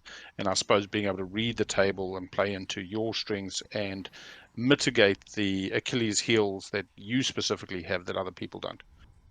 You know, the number of games I was with Imson in a game recently, and I just looked at the plastic. I was like, how does he achieve it? You know, it's astounding, and that's my Achilles heel. Like, but then I've got to play to my strengths, and yeah. I'm also reminded of a game that I played with Jordan when he was to my left, and I was playing extra, and he was playing Argent, and then he got the flagship out, but then he also had Solar Flare, you know, so it's like the whole thing where I'm like, oh, but I have my flagship and I will stop you. Like nothing stopped him. Nothing stopped him. There was nothing I could do against him. And it was, it was a brutal situation. Absolutely brutal. I think async has also drastically changed the way people explore different play.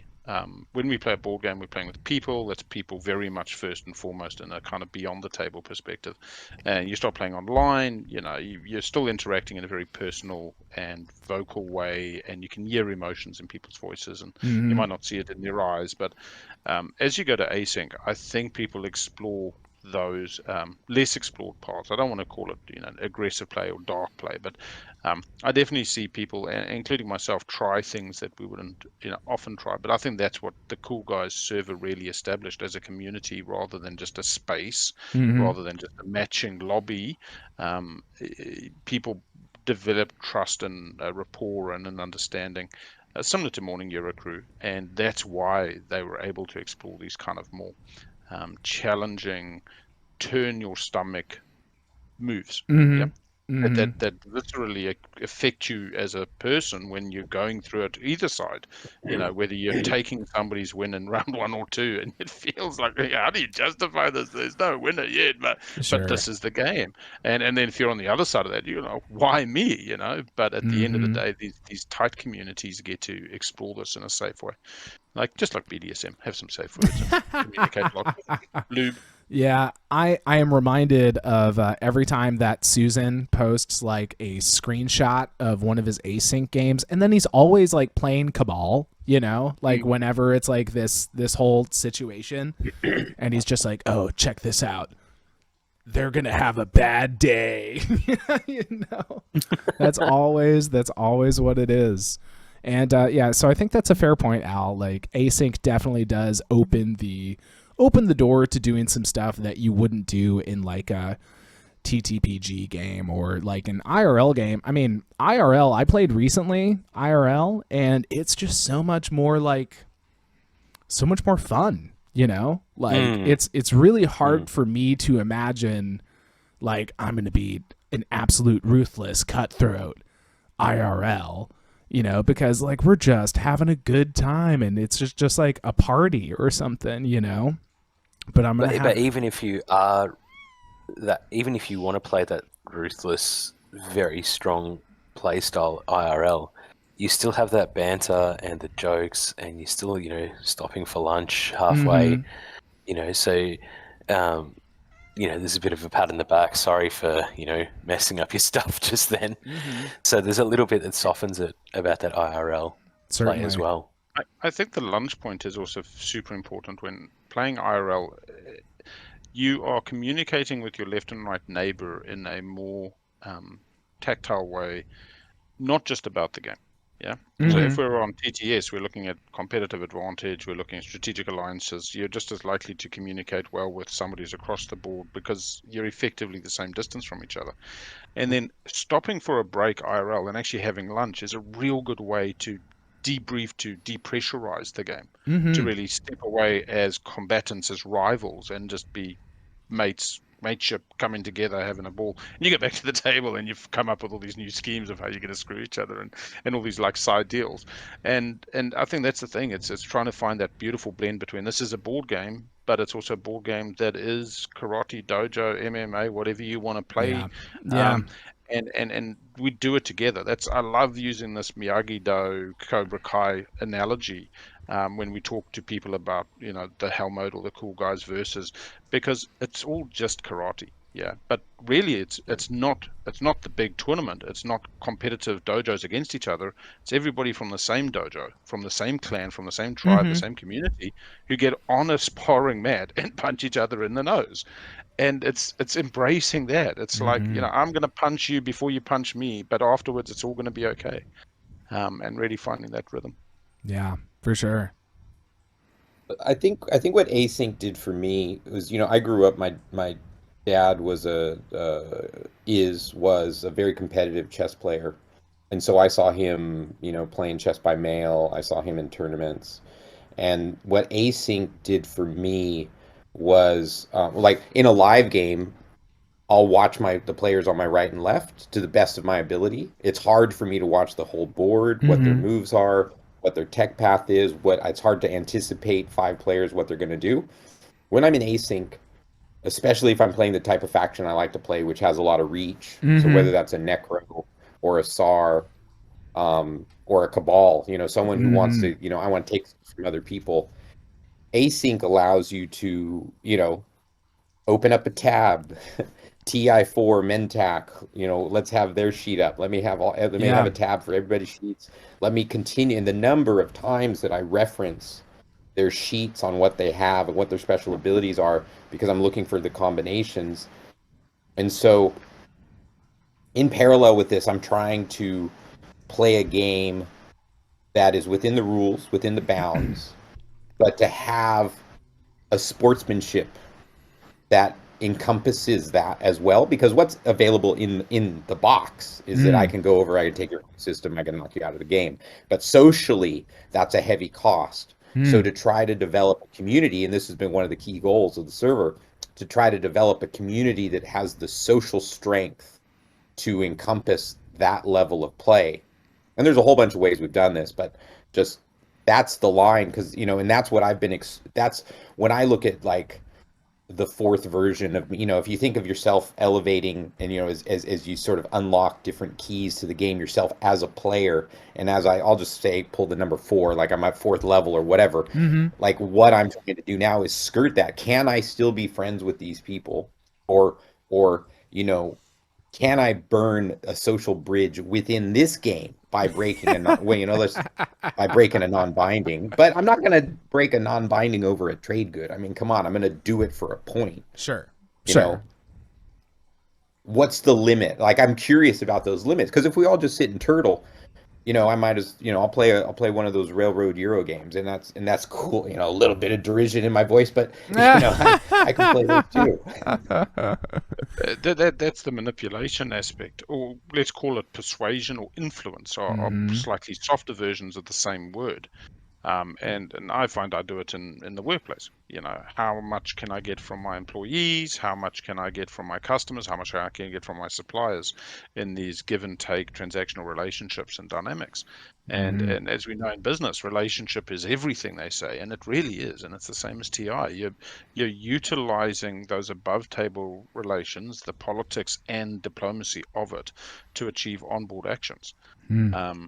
And so it's exactly what you're saying. Can you take their home and have them be happy about it? Can you get tacit approval for people to recognize the line that this has for your game, to sell them that their dreams are no more and they're already doomed? So, don't make a big fuss, even though, actually, shit, they could come back at me because I don't want them to see this aspect of my position. For sure, for sure. I think the interesting thing is, you just mentioned with async, you get to mind palace a lot more. Yeah. And for a lot of us, our games used to be 2 or 3 months apart, and then you get online and there might be one a week or one every 2 weeks, or you're playing splits every Tuesday evening. But async really gets you to scratch. Yeah, you get to scratch that itch, and you get to mind palace out, and I think it's nice, especially for folk who like the more what would you call this, the onboard optimal play maths of the thing. The componentry of it. You have to play such a perfect game to win async. Yeah. I feel Yeah. like I'm yet to win a game in async, but I just feel like you have to play an absolute perfect game to get anywhere near having a shot at it. Yeah, totally. I recently I had a game on lock, and all I had to do was go into one of Titan's systems and kill his destroyer. And I sent minimal ships in. I was like, okay, maybe he gets one hit, so I'll send 2 ships in, and I'm going to save the rest of my ships for everything else. And I had Stymie in hand. Mm-hmm. This was going to block him. It was going to lock him down. I was going to get the 2-pointer. I was going to win. Game over. And I go in, and he had Destroyer 2, and he had Waylay. And he played Waylay and killed both my ships. No. He freaking waylaid me. I lost. This was second to last round. I lost the game on a waylay. Oh my goodness. But Yeah. you're right about async. People will play all the outs. Yep. I've just had one where I had an amazing round 4 as Soul, and I put a Caleris commander to be able to do Euro straight into an action, into a fleet logistics, into a Dominus Orb, and so I scored Betray a Friend against Caleris, and I got shard off NRA's home system in this one action. Mm-hmm. And I was like, and then all of a sudden it's gone, oh, he's just scored a secret, and he's got the shard, and he can win in status, and the table freaks out. And funnily enough, 2 unit upgrades had been out, and I'd used more of Worlds to get Infantry 2, Spec Ops 2. Yes. And I think I started with 17 or 18 infantry at home, and at a normal game, I would have been diplomatically with the gift of the gab in order to convince everybody it's over, let's go home. Yeah, Big L's run. And in ASIC, they're like, no, we're going to figure this out. Like, give us a day, we'll come back. Give us a day, exactly. You go first, and I go, and then the Spec Ops come 2, and what's the ratio? And does Cabal go first, or does Caleris go first? And, and after all this, after 3 activations, I managed to get some Spec Ops after the first one, and I had a few stalls, so I could kind of get the Spec Ops off stalls. I didn't have to pass. I've got nothing in tactics at this point, and I have 0 ships on the board. I have 1 dock that's like blockaded, and this morning or yesterday morning, no, it must have been yesterday afternoon, came down to a sustained mech versus my 1 Spec Ops. It was the last dice roll, and I lost. And it's like, oh God. And now we've gone through, that was yesterday. So we've gone through the agenda today, and I fucking thought, bugger the bastards, I'm political stability on Imperial, I'm keeping it, they can all get fucked. And I'm sitting there going, all right, let's go find it now. Okay, if tech's in, I can get Sling Relay, I can talk this. But it still comes back to the diplomacy. It's still saying to somebody, hey, do you mind moving the ship away from my dock? This is my plan, being reasonably upfront, because people can see this stuff. They have time. You can't just kind of bamboozle. You can't sleight of hand as much, really.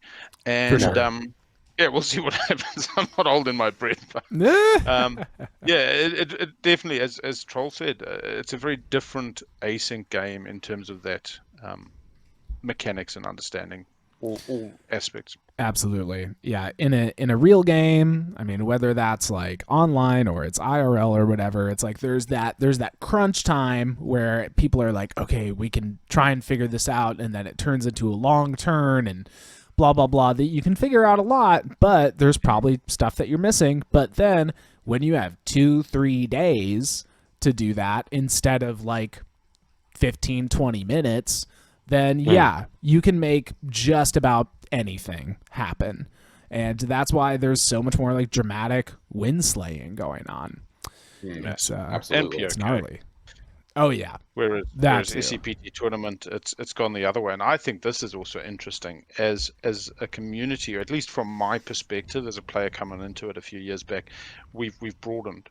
Hell mode and that sort of play has got further into the warlike factioning. Boat floating has got further into the group hugging, kind of almost MTG group hug commander decks.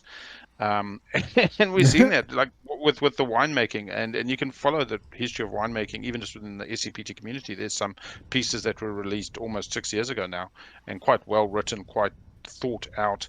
And it was like, this is unsporting, it's unethical, it breaks the game, it's evil, it's wrong, and then it's come all this way. And I really like that aspect though, because people can definitely like a certain style of play and feel comfortable and happy there, and it's great that diversity of play philosophy exists.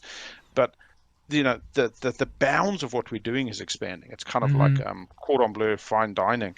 The chefs of this game are pushing what the imagination can come up with further and further. It'll be quite interesting to see. Yeah. How this probably goes full circle. We probably end up with like winemaking is hell mode. Yeah. We'll meet on the other side.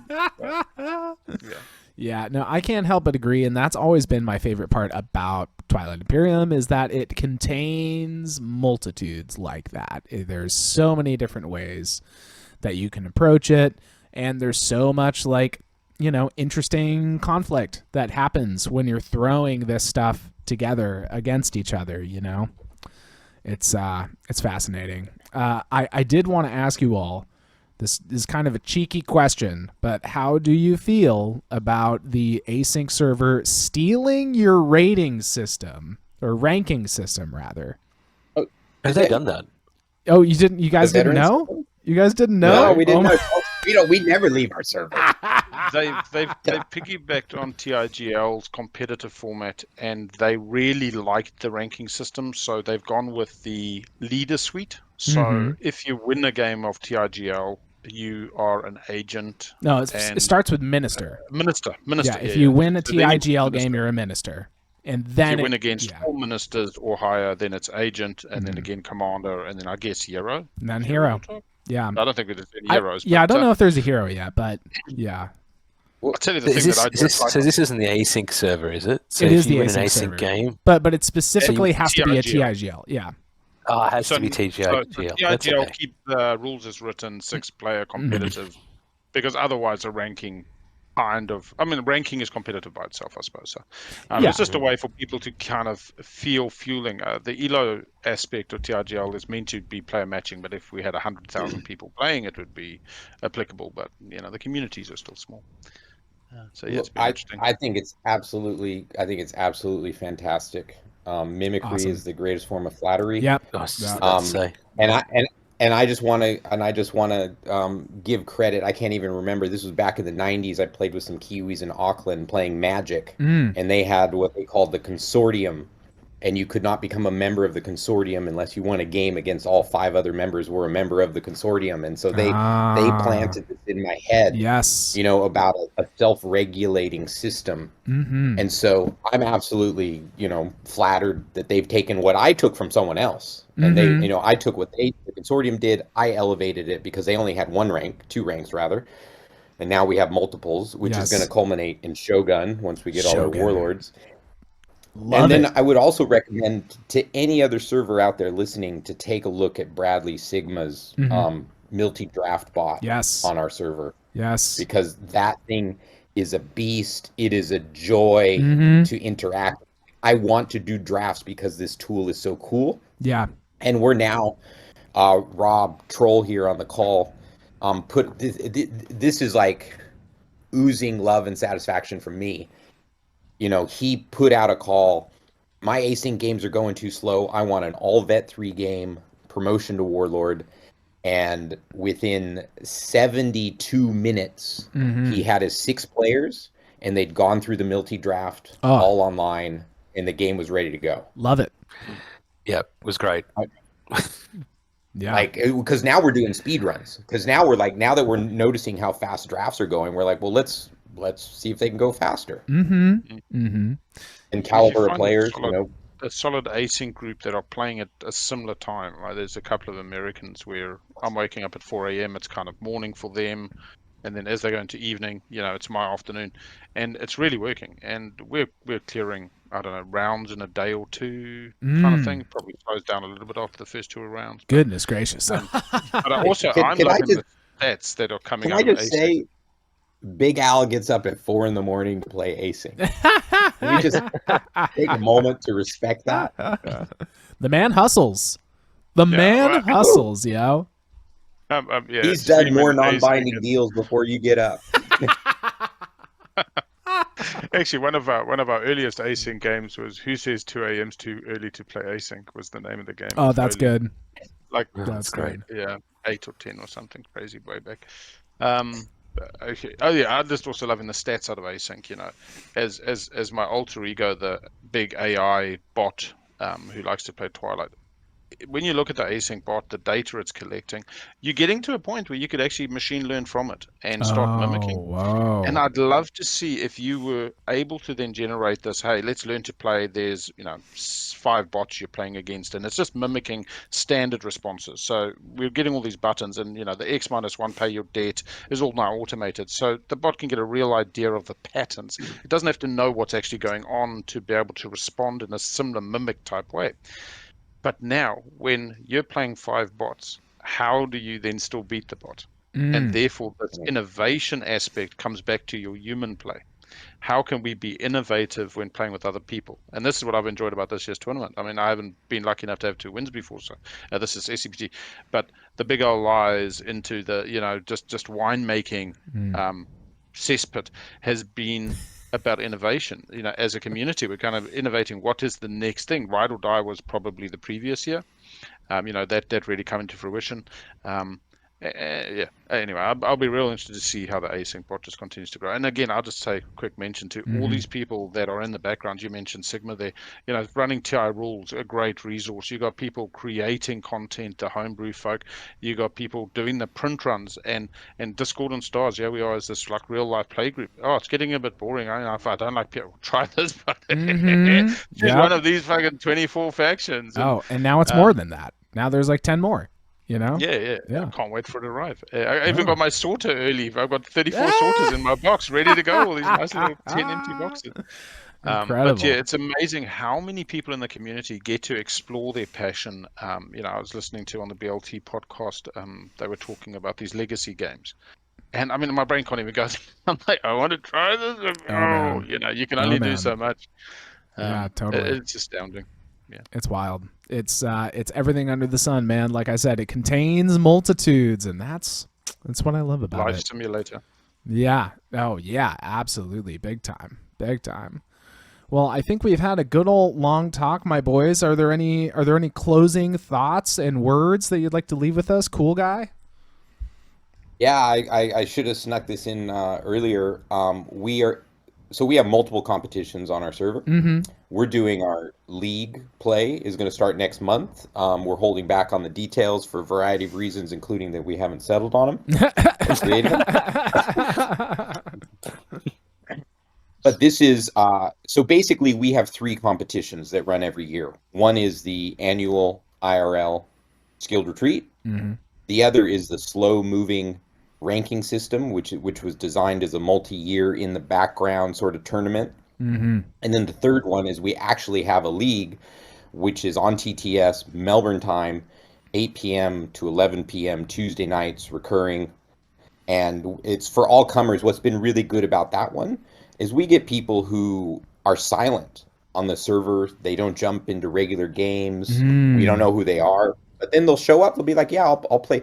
For each offering attracts a slightly different overlapping audience, and that's usually one where we can get in newer players, which is a lot of fun. And so I'm usually the jerk on it, who's like, I like to play to meet the newer people. But then last year, this guy just totally opened himself up, took Mechatol, and I'm like, Eric Lert is empty, man. Like, what do you want me to do? What are you gonna do? Yeah, no, I hear you. The nice thing with that's going to start. That's just going to start on Tuesdays in April, and we'll go for probably 4 months, maybe 5. 4 months. The nice thing I found with League is that the seeding really helps to put people into groups they feel comfortable with. So the first round is not totally random because there's certain kind of processes, but it's then basically wins versus you go up and losses you come down, and so you find that you're in a really comfortable place and people just having fun. And whereas in other formats it can feel again that competitive aspect, like you have to play to win. League has a quite broad appeal, and I think that's exactly what you're picking up on, Leonard. Is there's folk who just come out of the woodwork because they're like, yeah, this is the one that I just feel like, hey, come and have fun on a Tuesday night, and it's accessible. And yeah, fantastic. Troll, you got anything for me? Yeah, just look again. There's 3 tables left to fill for Skilled Retreat. Ideally, we'd love to have them all filled by the start of May. and just just to recap the details again, it's 21st of June till the 23rd of June, 375 accommodation, food, everything included, and we'd love to have everyone there. And if anyone has any questions, just come find me on the Discord or come find Big Al in wherever he lives, and All the Discords. and all the Discords, and we'll answer anything that you need answered. So hope to see you all there. Cannot wait to see you, Brass. Oh, I'm so stoked, yo. Yeah, it's going to be amazing, and I can't wait to see all of our international and interstate guests. So it's going to be huge. Gonna be a big deal. Skilled retreats, and here's to many more, I will say. Absolutely. Here's to many more. Fantastic. Well, it has been such a pleasure being with you all. You know I love you guys, and soon enough I'll be giving you big ol' hugs in person. In person is the plan, yo. Can't wait. Wonderful. Very happy you're coming over. Appreciate Yes. you making the effort. Of course. It ain't no thing, dude. I mean, like, I keep saying this, but it's like I may as well go big for this one, because it's like I haven't done any international travel since before the pandemic, you know? Yeah. So it's about time to do something cool.